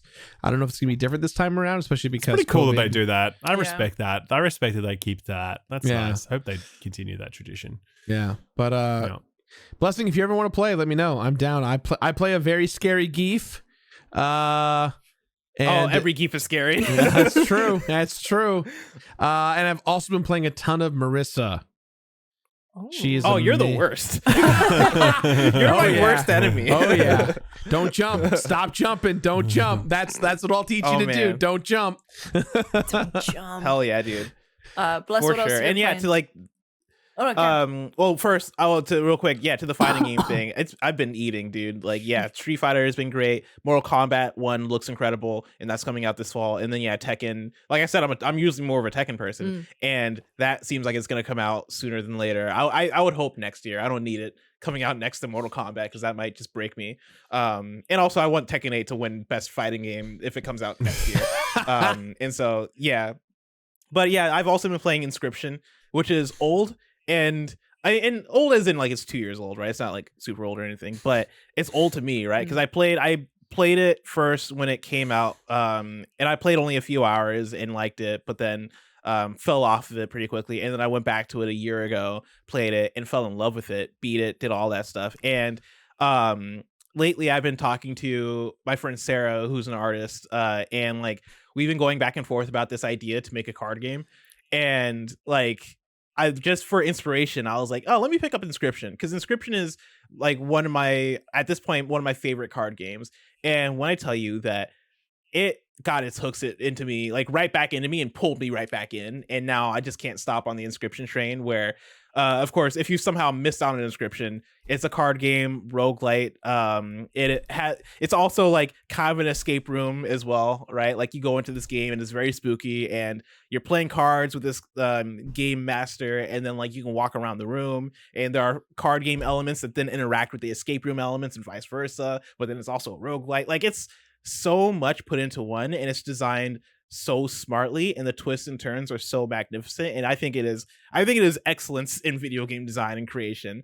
But they have this mode called Casey's mod that just lets you play just the card game, and that's what I've been doing. And the further you get through Casey's mod, like every time you beat the roguelite run, you then unlock new modifiers to make the game more difficult. And so I've been really enjoying that aspect. I've been playing through that for the first time, and man, has it been fun. And man, like, have they found a good balance of making me feel like I'm playing Yu-Gi-Oh again? Because I used to love Yu-Gi-Oh as a kid, right? And I love like the idea of, oh man, you don't know what's in the other person's hand, but I play this thing at the last moment and it saves my game.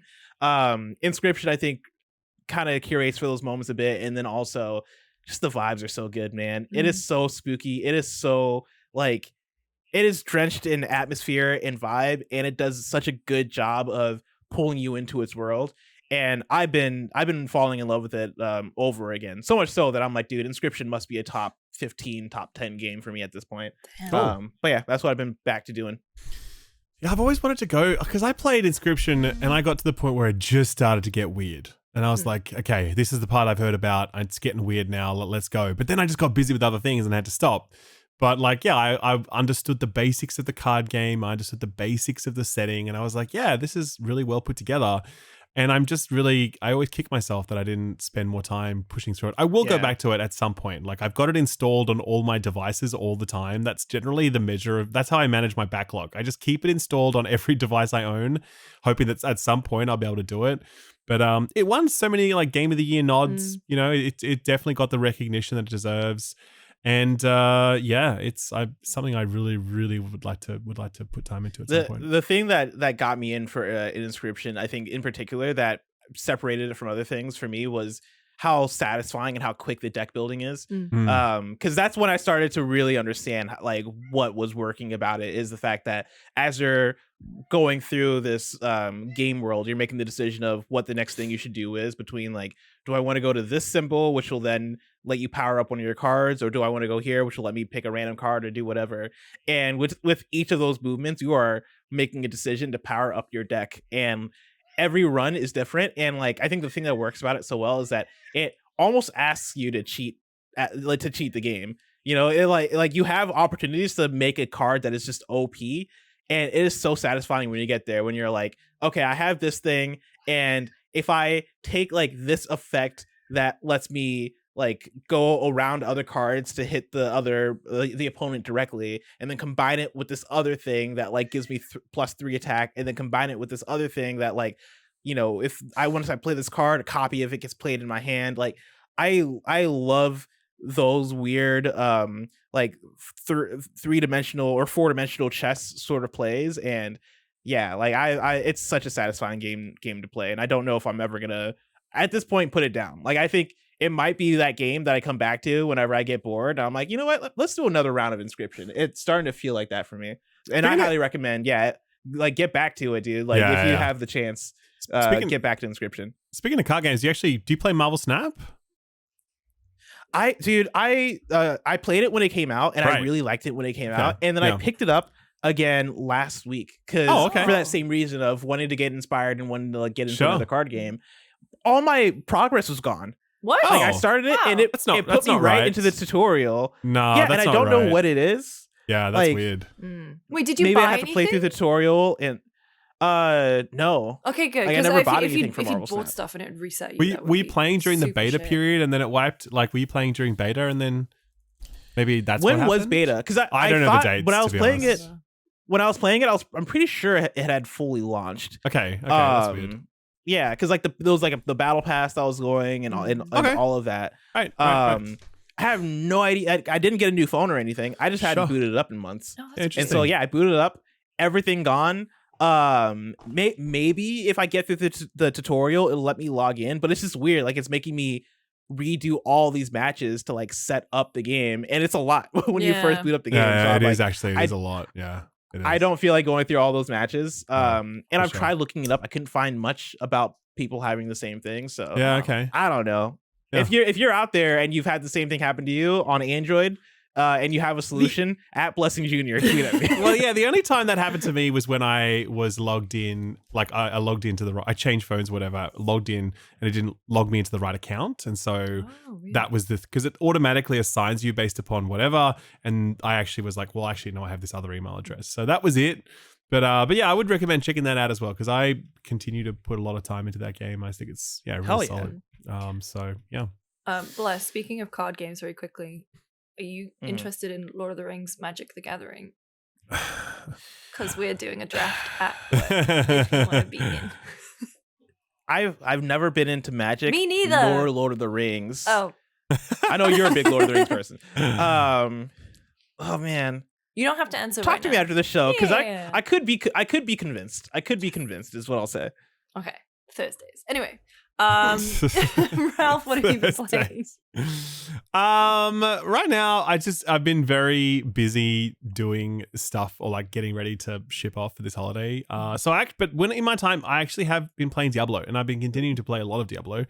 And I just hit World Tier 4, which is like the nightmare tier, and I did that at level 57 when it's meant to be at level 70. So I was dying a gamer lot. over here. Well, no, it was because I found some really cheesy build that let me do lots of damage. But if I got hit, I instantly died, right? So basically was just running around cheesing it to be able to push into that highest tier. But the more I play Diablo, the more impressed I am by it. I think I definitely don't agree with a lot of its choices, for sure. I think it's quite a rigid game in terms of its like the way it funnels you into certain play styles. So first of all, none of you are playing Diablo 4, are you? Not right now. I just started, and Okay. I'm level 12 barbarian. I'm 20. Yeah, just starting out. Sure. Did you play it at all, Bless? Diablo, no, I okay. didn't get it. Well, actually, no, I played 4 hours of it, and then Sure. I kind of just fell off just because Is this not your yeah, type it's of not- game? it's not my kind of game. Sure. Yeah, I really wanted it to be because I hadn't played a Diablo before, and I've heard so many people talk Right. about it, and then I started it and was like, all right, I respect this so much, but my brain just doesn't work with this kind of game. Interesting. Yeah. My brain just like feeds off this shit, man. It's terrible. And so, yeah, like I basically have, finished campaign. I've done a lot of the map clearing stuff because a lot of it is about just like going to a place, unlocking the map space so it's ticked off. There's like statues of Lilith all around the map, and I've just been collecting all of those, doing side quests. I basically, because if you clear the map, it makes it easier for your next characters, and it gives them bonus stats and bonus stuff when they start. And so I'm really keen to do that because I would like to roll new characters. I would like to do the seasonal content, and that was just announced as well. That kicks off on the 20th of July, and that adds some new mechanics and whatever else, and some story beats. I'm actually really interested in the idea of a live service Diablo because I just think it makes sense. Like it's already been that in a way with Diablo 3 and they've had a lot of practice, a lot of run up towards this moment. But I think this type of game really benefits from that content cadence. And also the microtransactions to this point, like at this point, it's just cosmetics. The cosmetics really suck. They're like shit. You look at them and you're like, I'm not paying for that. And even if and the crazy thing is they're like $40 as well, right? It's like, it's wild. The pricing is ridiculous and they aren't even good. And it's kind of like, so that's why I'm actually a little bit worried in the sense that I can't imagine that many people are spending money on this stuff at this point. And I wonder how much the executives are going to be like, we're making X millions of dollars a day over on Immortal. We're not making money over here. Someone should fix this. And then it suddenly gets worse. I definitely expect that something like that will happen with Diablo. Because right now, the monetization is so limited that it feels too good to be true for an Activision Blizzard product. Let me put it that way, right? Such a damning sentence. But it's true, though. Like, come on, it's real. Like, Bobby Kotick took home like $150 million in 2021. He did it for a reason. You know what I mean? So I think that's going to get worse. There is a season pass coming, which obviously you will pay for. But again, I never mind. I know some people are really vehemently against season passes and whatever. I actually am okay with it because, like, if you are legitimately delivering me new content at a regular cadence and it's decent content, I don't mind spending $10 a month on that. I really don't. I mean, I grew up though with World of Warcraft, where I would pay back in the day. We were paying $15 a month for that game, and that was just to be able to log into it, and then you had to buy the expansion as well. And obviously there would be like, new raid drops and whatever else every couple of months. But yeah, man, I'm okay with paying for a game that continues to service me well. And I don't find season pass pricing to be egregious. I think cosmetic prices are egregious. They're ridiculous. They're laughable. But $10 for a season of content that includes plenty of new reasons to keep playing, that part has always been a good deal in my book, especially in the likes of Destiny. You know what I mean? So, yeah, man, Diablo, its endgame stuff is interesting. I think there's more than enough there as a launch product. I'm like really surprised by how much there is, in fact, as a launch product. I remember Diablo 3. Did you guys play Diablo 3 at launch? Oh, yeah. Yeah. I tried to. We'll try to. Tried to. There was nothing there at that end game, man. It was fucking nothing. And they was so busted. Everything about that was terrible. And this is just the polar opposite to that. There are so many different endgame activities, at least 3 core loops, plus PvP, plus this like nightmare dungeon progression, which keeps scaling up, plus just getting one character up to max level and really having a good go of it. You're looking at probably 70 to 80 hours for one character. And there's 5 classes to start. If you want to do that 5 times through, I mean, there's a lot of value there for that asking price. Like, I continue to be stunned actually by how much video game Blizzard have delivered here for this asking price. I think bang for buck, I haven't played a better value game this year other than Tears of the Kingdom, which is value in a different way, right? Because it's kind of like the amount of experimentation and exploration you can do in Tears of the Kingdom is unparalleled.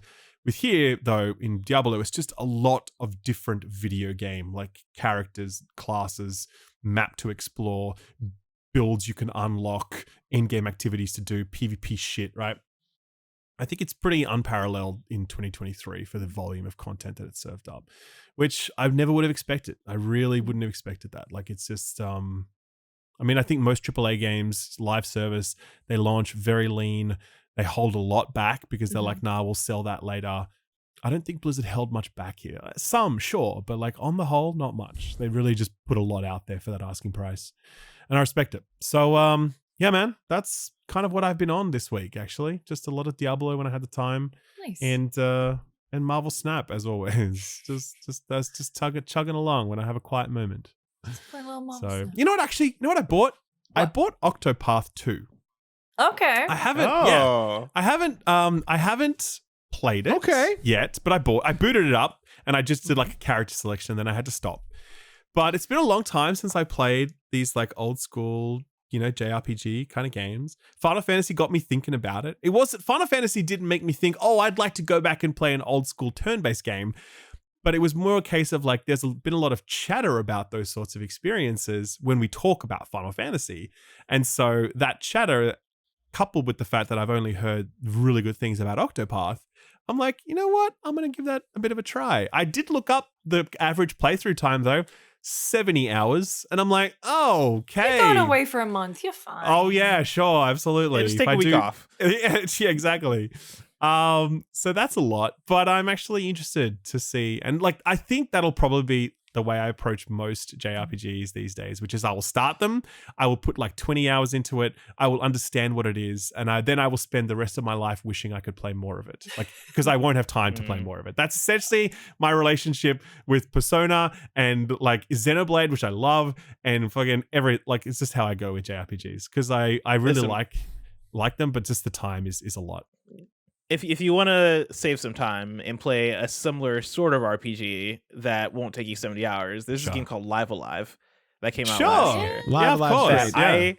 I fucking loved Live Alive. Obviously, like same art style, right? It's coming from the same team, but Live Alive, the new one, is a remake of the Super Nintendo game, and it has such a quirky, interesting energy to it that reminds me of like the Earthbounds or Undertales of the world, but it also has its own thing that it's doing where, you know, it's like Octopath where you have a bunch of different characters to choose from and you're playing through their stories, and it's almost more anthology at first where the each story takes place in its own time, and so there's like a caveman story that you can play that's like an hour and a half long, or there's a space robot story that you can play that's like a similar amount of time, right? Or there's a samurai story, and there's a handful of them, and each of them are pretty fun and like really quirky and like have a good sense of humor. Fantastic soundtrack. The composer was Yoko Shimomura, who did like Kingdom Hearts and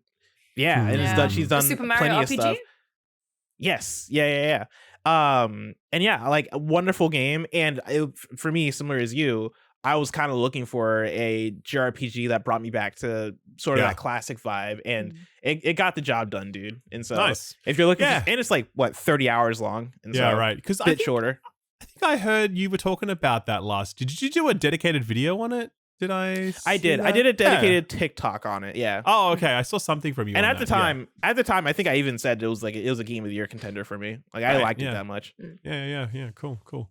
No, that's a good call. That's exclusive to Switch, though, right? It is. Yes. Okay. Yeah. Okay. It might have came to other platforms. I didn't think it was on PC. I'm pretty sure it's a Switch exclusive. So for now, I think it's for now. When you go to the platform, wait, hang on, Live Alive. Wait, I'm gonna see it here. It's on PC. It's on other things. It's on PlayStation as well.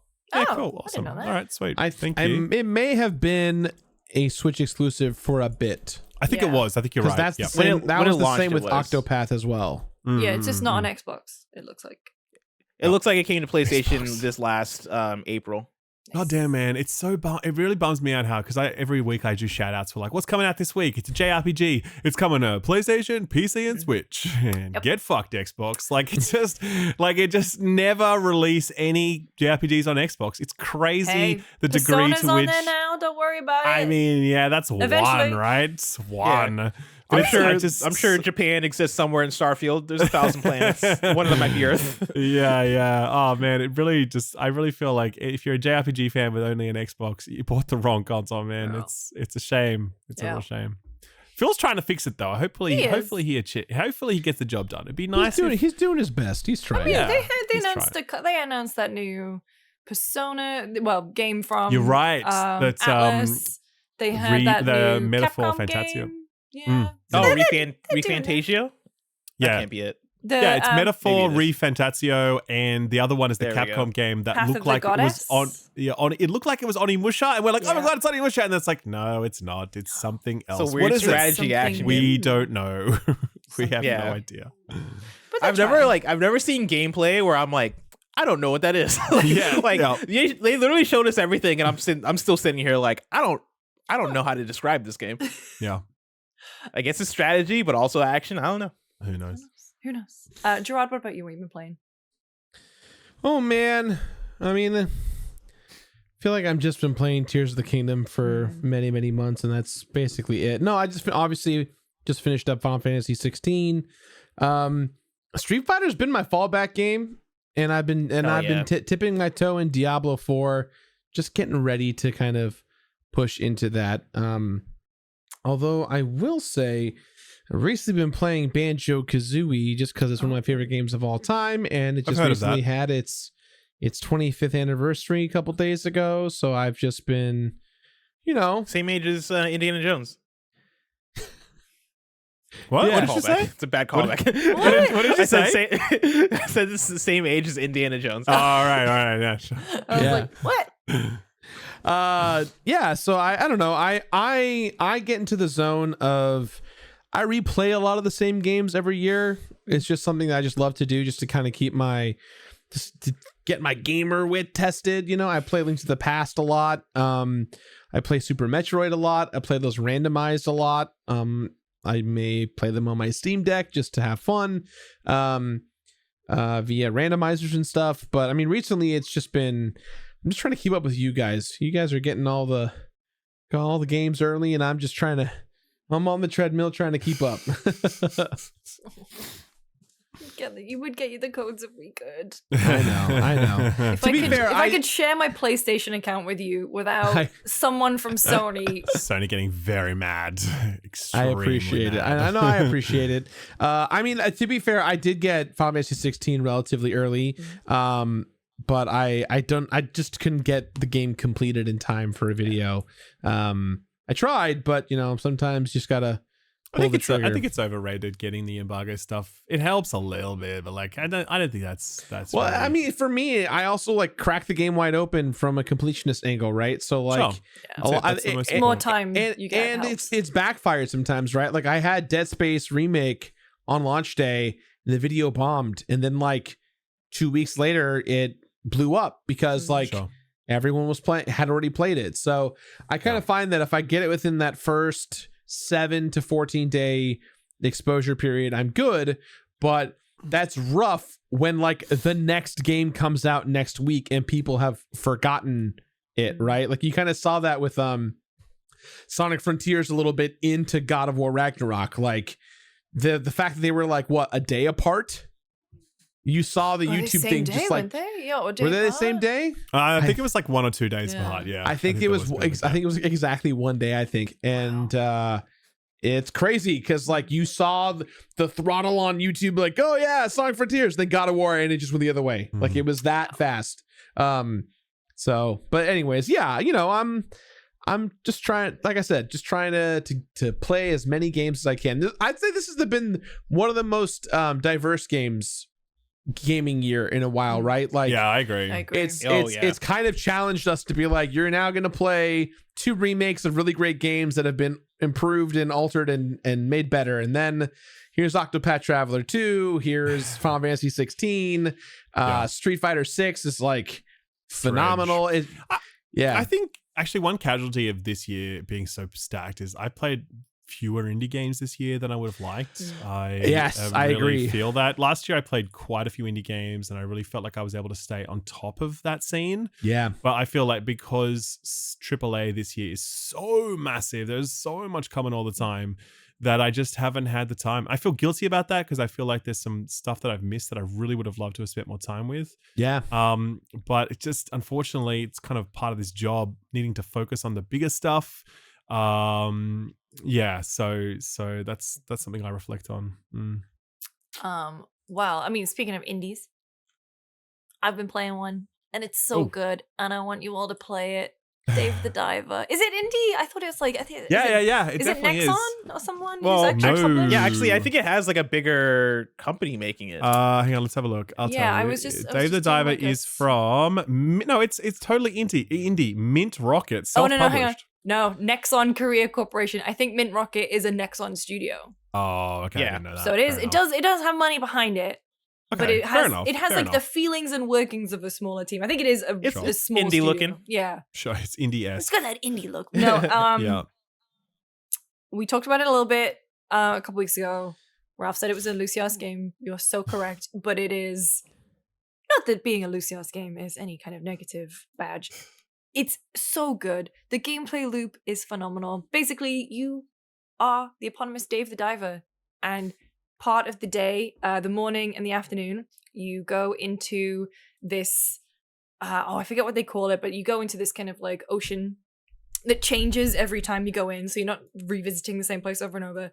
You go fishing, you explore the depths. There's obviously, it's the sea. There is a great mystery of a civilization lost to the waves underneath there. And so that's your morning and your afternoon. And then in the evening, you are the manager of a local sushi bar. So you have to hire staff to keep it running. You serve customers. There are special VIP guests who come in, and you have to make specialty dishes for them, which require specific dives or, specific fish that you have to go collect purposefully. So loop-wise, you're always doing something. There's essentially, they have a version of Pokemon cards in there where every fish that you catch gets added. And they basically, the guy who introduces that to you is dressed like Ash Ketchum. There are different weapons to get, so there are different weapon caches to open. And if you collect them a few times, your weaponsmith, who is just a nerd, and at one point his anime statue has been lost into the sea and you have to go dive in and get it for him. It's so full of character, so full of charm. The guy who runs the sushi shop, the sushi restaurant, every time you upgrade a dish, or if a VIP guest comes in, he has this little like vignette kind of thing where he goes really over the top and he's like doing the Salt Bay thing and he's slicing stuff. Oh, and I see it actually. There's a photo super here. stylized. Yeah. It's so fun. The art style is so fascinating because it is. It's pixel and then it's 3D and then it's 2D, 3D, then it's pixel 2D, 3D. Like it's just jumping all over. It's trying to do like so many different games all at once, and I'm fascinated by it. It succeeds massively. The music is so chill.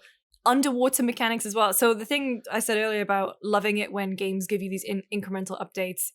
You bring in money from the restaurant.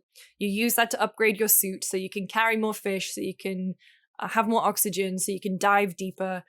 There are different, obviously all the different fish you can find, but there are different levels of the fish that you can find, like 3-star guys or, 1-star. There's different dishes to find, dishes to make, people to hire and train. You're bringing in money. There's a mini social network, which is basically like their version of Instagram. And so every day when people come in, they rate you and they take pictures and they tag you in it. And so you can go through your social media and just like everything. But also that is a different level in itself. And so getting more social media followers brings in more people. You can decorate your restaurant. It's basically everything I've ever wanted in a game. It's great. And it works really well on Steam Deck as well. I played it on my flight to Vancouver and on the flight back. And I was playing it. I was waiting for something to install on my PC. And I was like, I'll just play a little bit of Dave the Diver. Sure. And I played it for 2 hours without even thinking about it. Anyway, it's fantastic. And yeah, the reception to it has been incredible. Yeah. 10 out of 10 It's on like- Steam. Overwhelmingly positive. Almost 30,000 reviews. 98% overwhelmingly positive, which is like crazy. That's like nuts. for that many reviews for that is like one of the highest rated games of the year. In fact, that's a good check. Yeah. We can check Steam 250 and Oh, there are best mini of games. 2023. I'm watching the trailer on Steam. I haven't even got these mini games yet. I didn't even know you could do that. I didn't even know Dave the you could Diver. race Dave the Diver seahorses. Dave the Diver is the 6th highest rated game on Steam this year. After Pizza Tower, Mhm. which is number 1. Oh, Yeah. man. Resident Evil 4, number 2. Fair. Pineapple on Pizza, Interesting. number 3. Don't know what the fuck that is. Brotato, number 4. The Murder of Sonic the Hedgehog, a literal meme game. Let's go. As number 5. Finally, we won. And Dave the Diver. So that's Sonic it. fans have finally Sonic won, right? fans have finally got the high rankings did it, they everybody. desire. That's right, exactly. We just had to kill him. That's all we had to do. Hey, Dave Diver is fantastic, and I hope you will all play it and enjoy it as much as I. I have that installed, and actually, that is one I plan to play on my trip for sure. Please do. And because when I first saw it, I saw like I played that demo actually, and then I was like, oh, okay, this is cool and cute. Like it's got like a diving game and then a sushi game. That's nice. And you just imagine that that's how it would roll through. But then I've seen other clips and other videos and screenshots, and I'm like, whoa, this looks like a whole thing going on here. That's like this far more elaborate RPG experience than just being like a straight up, life management sim thing. And visually, it looks quite limited at first. In that demo that I played, you didn't see too much of it, but again, looking at those later clips, it's such a fantastical rendition of the underwater world that you're just like, wow, this is a lot. So yeah, I'm really surprised by it. If this gives you any indication or users at home listening, it scratches the same itch as the Cabaret Club minigame from Yakuza 0. Okay. Gerard knows what I'm talking about. That is a man that's who's that's a good who thing, knows. right? Yes. Okay. But it's also dangerous. It's dangerous. Yeah. Fair enough. So that's Dave the Diver. So that's Yeah, what. I'm really keen for that. Hell yeah. I hope you really enjoy it. That's what we've been playing. We've got another user question. Again. I apologize if you guys watching at home see this. The sun in my office is beaming through, so it's like it looks like I'm just being attacked by the sun. So I apologize if it's distracting. I was gonna ask, are you being attacked by the sun? I've been. Yeah, I was messing gonna around with my ask. lights as It's well. how Do you I have feel. a son to see attacking you? I tried to hide it, and it worked until the sun got mad that I tried hiding it, and it got bigger. So I've accepted defeat. You win, son. Sorry, Lucy, take it away. No, honestly. So I watched all of Silo over the weekend, which is so good. Loved it. Okay. However, my apartment has so many windows, and this I don't want to sound like, oh, woe is me. I have so much natural light in my apartment. However, Silo is so dark. There was genuinely I was texting my friend and I sent him a picture and he said, "Is your TV off?" No, that's just the show. I have a 2018 television. I don't have any OLED backlight stuff. HDR, no, sure. Yeah. So believe me, when you're talking about battles with the sun, I understand. Silo's great. Watch it. Foundation is not grabbing me as much, but I am still wait. enjoying it. How are you watching? Wait, season 1 of Foundation? Season 1. Okay, right. Season 2's out today, isn't it? No, the 14th. I love Foundation so much. I feel like I love it more than I actually should because I'm pretty sure this is not great as I'm Psycho watching History doesn't sound. all of that shit. I'm like, I don't know, man. But but there's just the aesthetic and like Lee Pace being in there and like just so many things that I cling to. And I'm like, fuck yeah, man, this rules. And also, I guess I was just hankering for some really hardcore sci-fi. And it's like, doesn't get much more hardcore than that, really. I guess it kind of does, but I mean, I was into it. I'm not ashamed by saying that I saw Lee Pace, and that's why I clicked. I mean, fair enough, man. You're only human. I know. You're only human. But I am Right. listening to the Dune audiobook because I will finish it. This year. before Toon comes out, I will finish it. Sure. Yeah, I mean, it's pretty. Yeah, I like June. I like it. I don't love it, but I liked it. I liked it. I started to read the sequels though. That's risky business, man. I don't know. They get fucking wild after that. They talk about shagging in the suits and whatever. No, honestly, I won't spoil it. But it's just the first book is very much like a political drama, and the second book start to get very funky in ways that the first book really doesn't. And after that, the subsequent books get really wild in terms of who's mating with who and all sorts of stuff going on, and it gets pretty crazy. So fuck yeah. I'm into it. That's right. That Baldur's Gate have sex with a bear thing. We've brought it back full circle. You're having sex with a sandworm? Oh no. Yo. Okay. Don't tempt me with a good time, Lucy. Timothy Chalamet, what have you signed up for? Anyway, we got another user question from Dubsy Ubsy. What a great name. I loved Battleborn from Gearbox Entertainment, but it felt like it was never given a chance to succeed and build a player base. Did any of you play it? What did you think of it? Are there any games you loved that sadly died before their time? I did play Battleborn. I did not because I've never heard somebody say this about Battleborn. I didn't know anybody liked Battleborn. Oh, it's brutal. Did you play it, Gerard? Battleborn? No. I played it. I played it when it was still alive, and I was like, yeah, I can see how this is interesting and cool. And it was because that was during my MOBA phase as well, when I was playing League of Legends and I was experimenting with other stuff. Like I dabbled in a bit of Smite, and you could definitely see how this subgenre could burgeon out to be something more interesting. And I played it.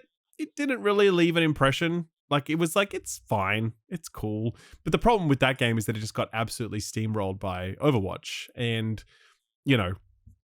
I think had Battleborn come out in this current landscape, there's a chance that Battleborn might have had some success, because I think these days these games get released with a much longer view of their growth. Like I actually booted up Hunt Showdown recently just to play a few rounds of that, because Hunt Showdown is popping off at the moment and it's got its highest concurrent player count ever and whatever. That game should have died a long time ago, but because of its player base, like was struggling to crack 2K players, and it didn't feel like it was going anywhere.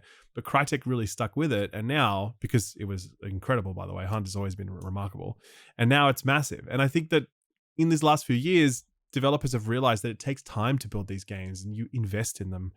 Whereas Battleborn, it was kind of just like, well, this didn't work really quickly, let's just leave it. And I'm sure there was a billion reasons why I don't want to assume why they made that decision, but I do suspect that had it released later, that the developers probably would have had a different mindset to it, a longer view of how it could grow, and Battleborn might still be here today. So I didn't realize how closely it launched to Overwatch. It was beginning of May, and then Overwatch is the 24th of May. Correct. So it just had no chance, because Overwatch was this phenomenon, and everyone's like, they're the same. And it's like, they're really not the same. They're very different games. Very different games. Yeah. But you could see, because they were character driven, and it had like these zany characters. It was all colorful, and like you can see the overlap. It was the same reason people say Lawbreakers and Overwatch were similar. Like there were some similarities, there were some competing factors, whatever, but ultimately quite different games, right? See, Lawbreakers would have been my answer for a game that I felt in the way that what was the writer's name? Bubsy Wubsy? Dubsy Ubsy. Dubsy. Come on, man. Get it right. Get it right, Blessing. Come on. My apology, Mr. Ubsy, or Miss Ubsy, or person. But like, Lawbreakers is the game that I feel that way about, where I thought that game was pretty good. And I thought it was competently made.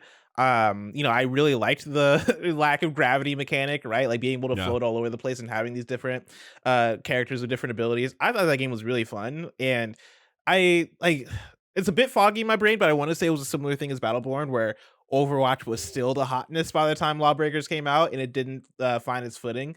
But yeah, like that's a game that I wish could have lived longer, and I think that's a game similar to Ralph's point about Battleborn. I think if Lawbreakers comes out today, maybe it stands a bit more of a chance than it did in 2017 when it came out.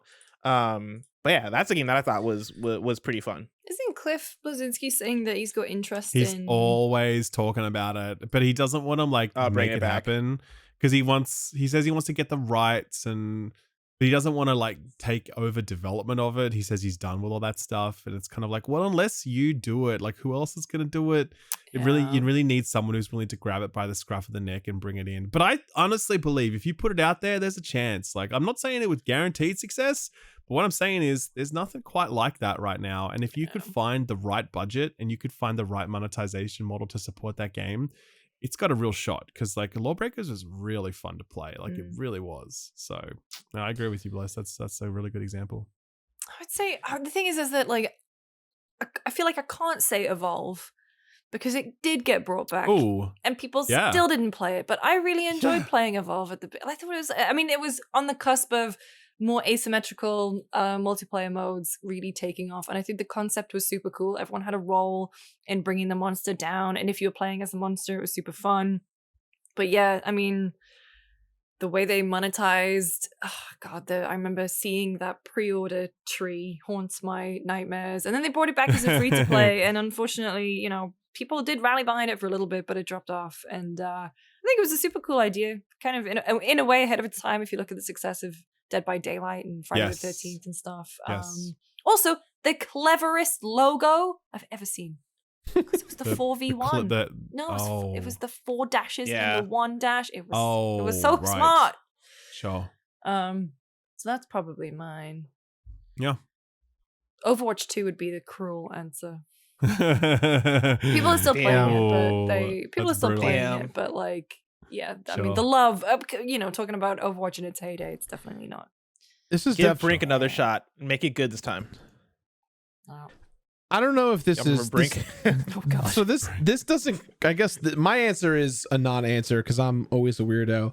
I just wish that this game took off and continued to thrive because it had that multiplayer. It came out in a very specific time of the PlayStation 3 and the early rise of like team battle games and almost even MOBAs. Did you guys ever play Fat Princess on the PlayStation 3?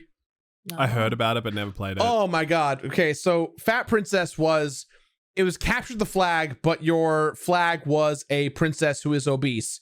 And the whole thing was that the other team had the other person's princess, and you had to feed the enemy princess cake to make her heavy so that the other team couldn't go and get her and bring her over. It was like you have different you have different classes and stuff. Like there's a mage, there's a brawler, and you use devices to like launch the princess across the field, and then you and your homies get together, and the more who hold her, kind of the lighter she is, and you get to the point. It was Fat Princess was in PlayStation All-Stars, so it's not like weird. That's how I remember. Oh yeah. That's where she came from. It's essentially a capture the flag multiplayer game, and on PS3 it had tons of multiplayer people. You had teams of I think it was like 2 teams of 16. So it was like 16 and 16 all trying to come together to get the princess from one side to the other. Regardless of what you think of the weird undertones of the game, it was so freaking fun. And I thought it was an indie title, essentially. It felt like an indie title from Sony. And so I was hoping that it would catch on and people would play it. And then she was in PlayStation All-Stars. And I was like, oh, great. That means we're going to get more games. Like, that's an exciting thing.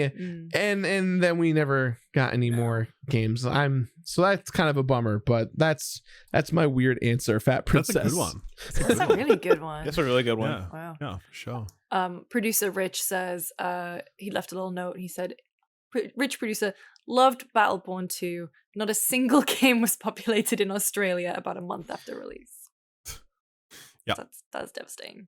That's a great question. Exactly right. That's exactly right. Oh, thank you so much, Dubsy Ubsy. Yes, that's a great name, by the way. Just as a quick chime in, IGN gave it a 9 out of 10. GameSpot gave it a 4 out of 5.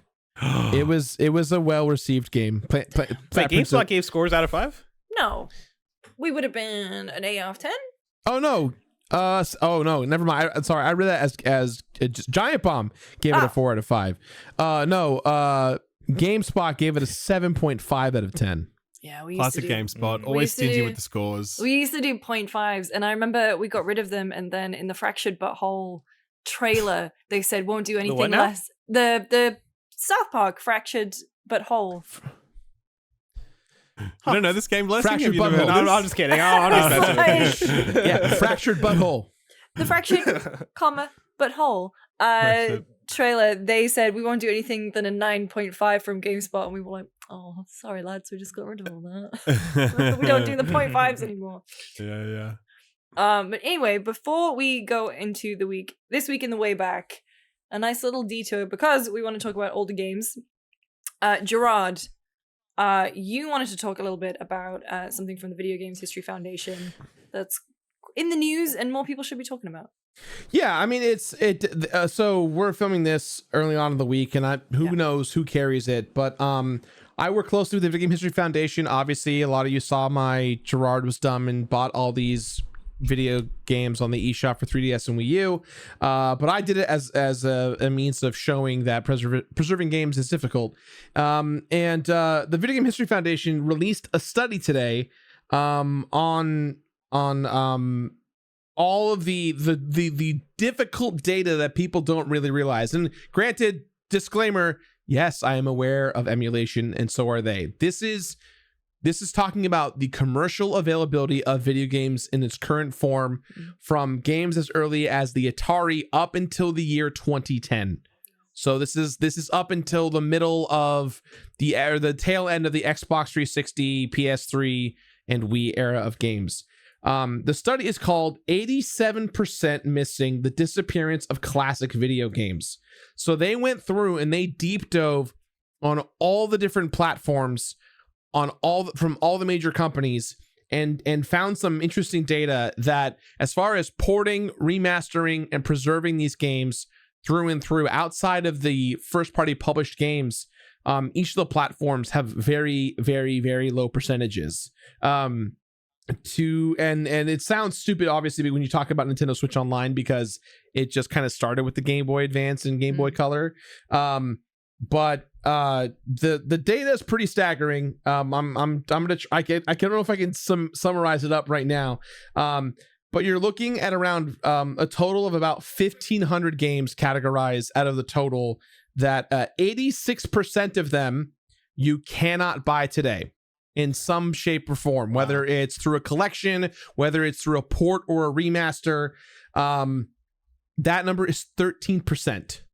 So for those of you who are worried about like buying a new Mario 1 or 2 or 3, you're fine. This is talking about all of the games on all the platforms that are like your Bubsies of the world. Bubsie's a little bit different because people meme on Bubsy, but like a game like Pepsi Man, or a license like Mary-Kate and Ashley Olsen Game Boy Advance game, right? Like, obviously, these aren't games that people want to play today, but if you wanted to play it, you cannot commercially buy it, and you have to obviously emulate and pirate, which is what people do.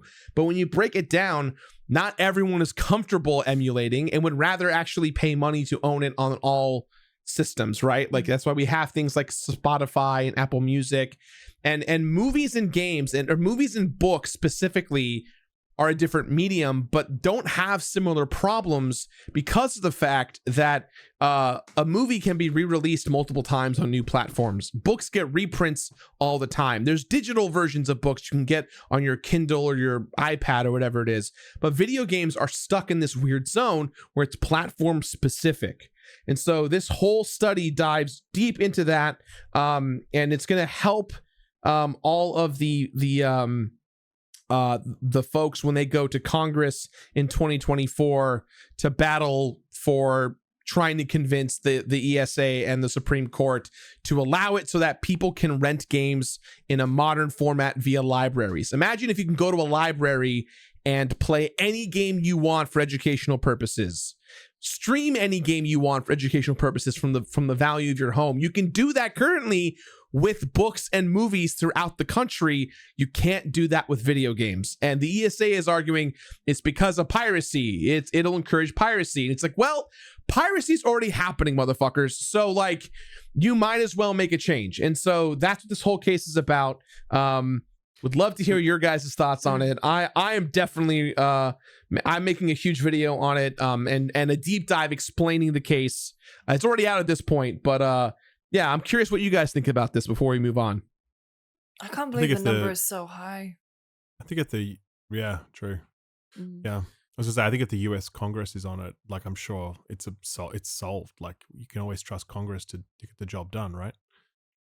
Yeah, exactly. Especially the US one. So I know there's the whole thing about the Internet Archive and like books being put on there, and they're getting sued by people like HarperCollins and stuff.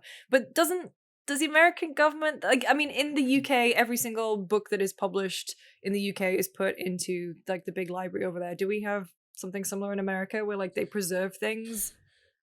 It's supposed. Blessing. I thought like movies and stuff were preserved. I think it's supposed to be the Library of Congress. Like that's the one. Yeah, but like I feel like only certain video games do get preserved. Like I feel like only the really important ones get preserved. Yeah, like the first copy of Myst or something like that, or like Sure. What the very first NES manufactured in America kind of vibes. I think it'd be great if this improved, but I just have zero faith that it does because there's no money behind the cause to change it. Like because there's going to be lots of lobbyists paid for by publishers who will give money to politicians to stop them from making change in this area. Oh yeah, that is going to happen for sure. That's what the ESA's job is to do, essentially, to lobby against improvements in the video game industry, to be honest. And there's no counterforce to that. There's no like block of money that will come in and will convince a different set of politicians that actually this needs to change for X, Y, and Z. And there's no votes in it either.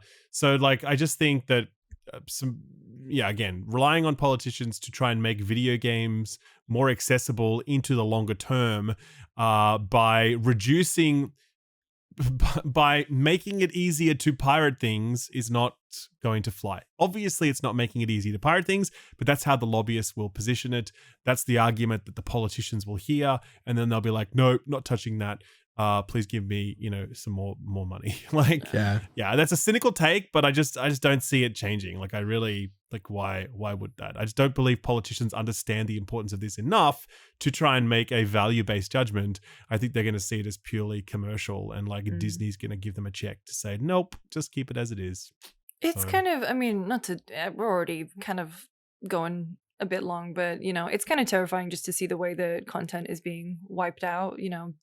HBO and Max just deleting things. The heartbreaking thing are the people who are making it and just kind of go, oh, our show just aired, it just finished, and it's already been deleted and you can't buy it anywhere. And like, I am a person who, if I could have more physical media, I could, but as someone who literally moved continents and is starting from scratch, I basically lent on digital stuff because of ease.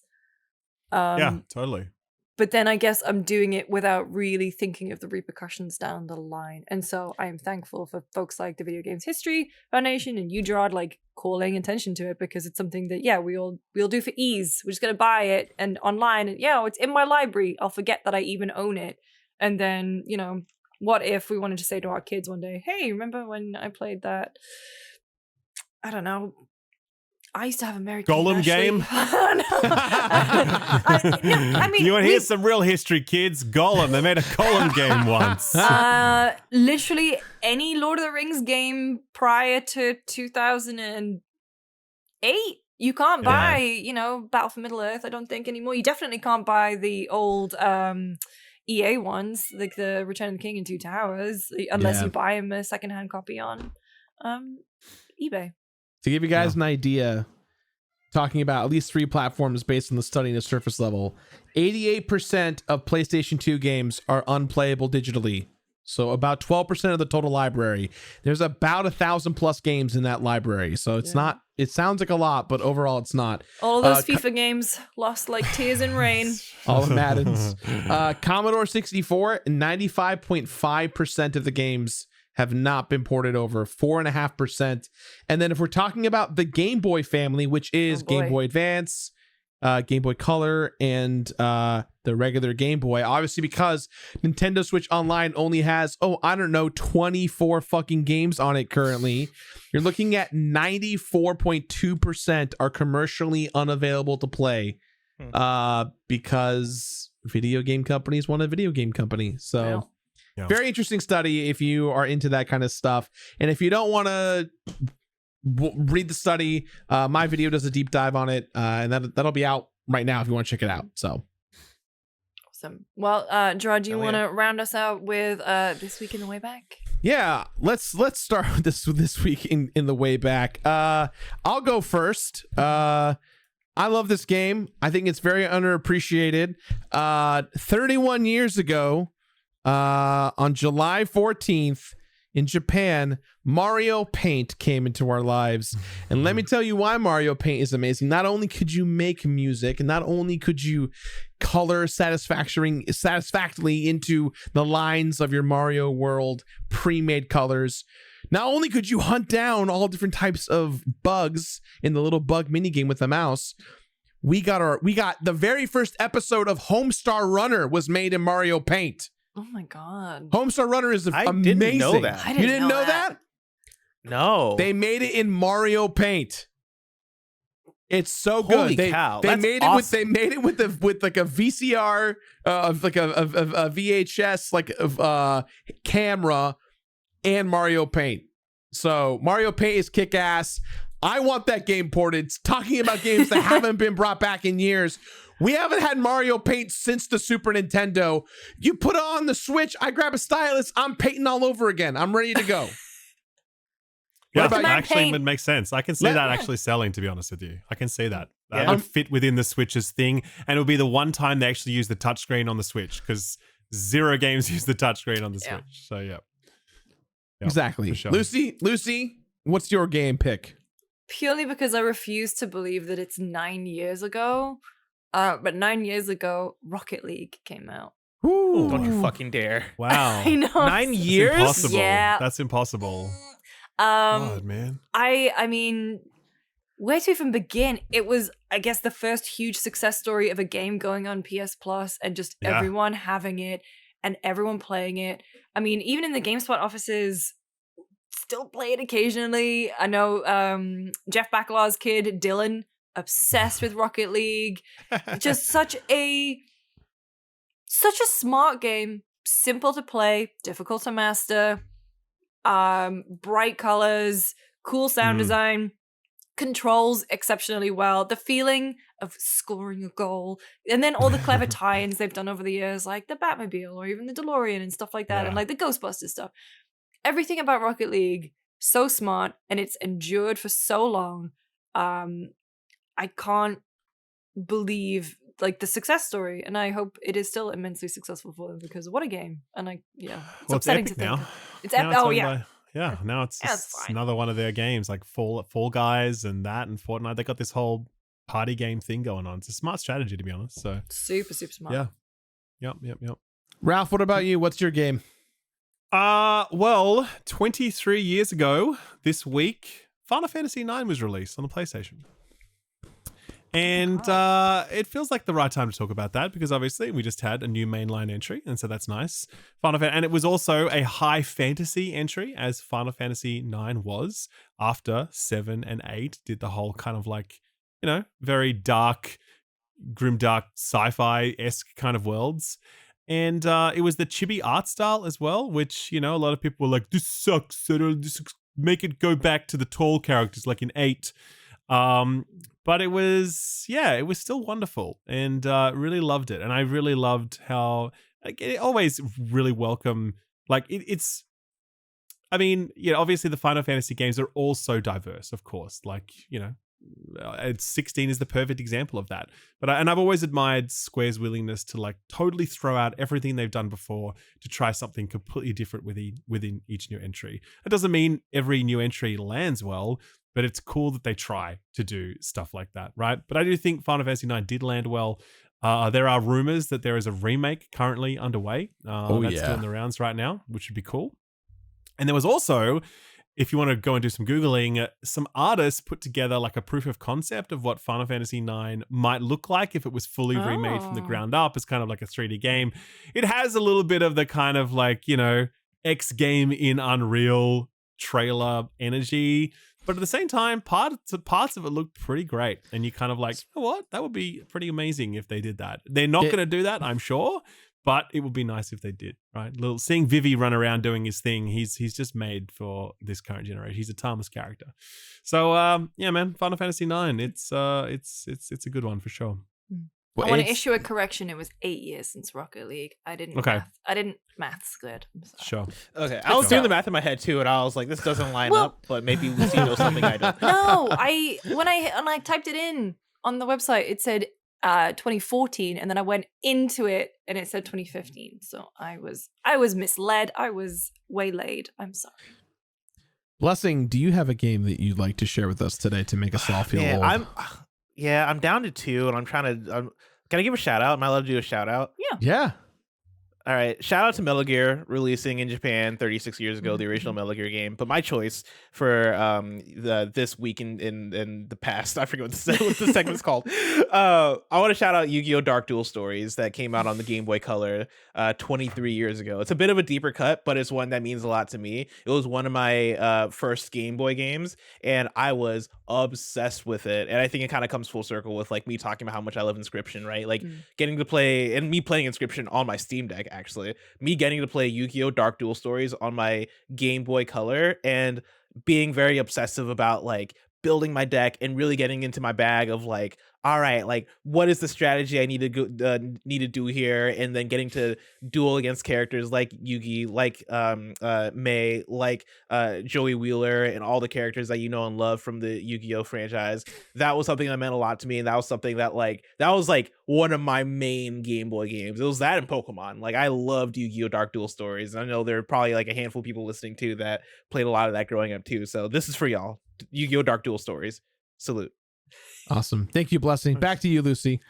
Well, thank you everyone for listening, for watching. We'll be back again in a couple weeks. It's been a very fun episode. Blessing, where can folks find you? Yeah, you can find me over on youtube.com/kindoffunnygames at YouKindofFunnyGames Daily, which is our video game news show. And I'm also on PS Love You XOXO, which is our PlayStation podcast. But if you want to follow me, I'm on Twitter at Blessing Jr. But more importantly, I'm on Threads at Blessing Jr. The same app. So come and find me, threading. Ralph, what about you? Yeah, you'll find me here on this YouTube channel, but not next week. Next episode, I should say, because I'm on holidays, and the news show will be taking a break for a month. And my editor Austin's going to be stepping up, and he's going to be doing some reviews for the channel, which I'm really excited about because he is awesome. Yeah, he has a background in game dev, and he has his own YouTube channel, and he's just cool. I think people are going to like his stuff. I have a good feeling about it. So he's doing that, and then I'm also on Threads. I'm actually basically off Twitter entirely now. Like I just haven't tweeted there in days or longer, I guess. And I'm just like very, very done with it. I'd love to never have to go back. I'm not saying I'm finished there forever, but I would love it if I was done. So let's see how Threads goes. Let's see. Gerard? You can find me on Twitter, Threads, Instagram, Twitch, Facebook. I'm sure MySpace, right. Fripkin, Hive, Mastodon, Blue Sky. I'm all over the place. Like I said, I just released a video on the this deep dive of the preserving video games and such, and I just released a video today on Pikmin 3 Deluxe to get you all ready for Pikmin 4 coming out next week. So if you want to check it out, it's there. Otherwise, I'm completing games, everyone, like everyone else is. Completing them. Cool. Don't just finish them, you complete them. That's what I do. I'm Lucy James Games everywhere. I'm on Threads?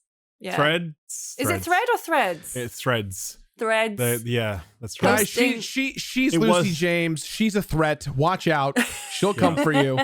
I'm posting my crochet pictures over on Threads. I'm on Twitter. YouTube, you can find me GameSpot and Giant Bomb. I am going to be at San Diego Comic-Con next week. I'm going to be hosting a panel Cool. for Immortals of Avium, which I'm Cool. very excited about. That's going to be really fun. So if you're going to Comic-Con on the Friday, I think it's 12:45 to 1:45.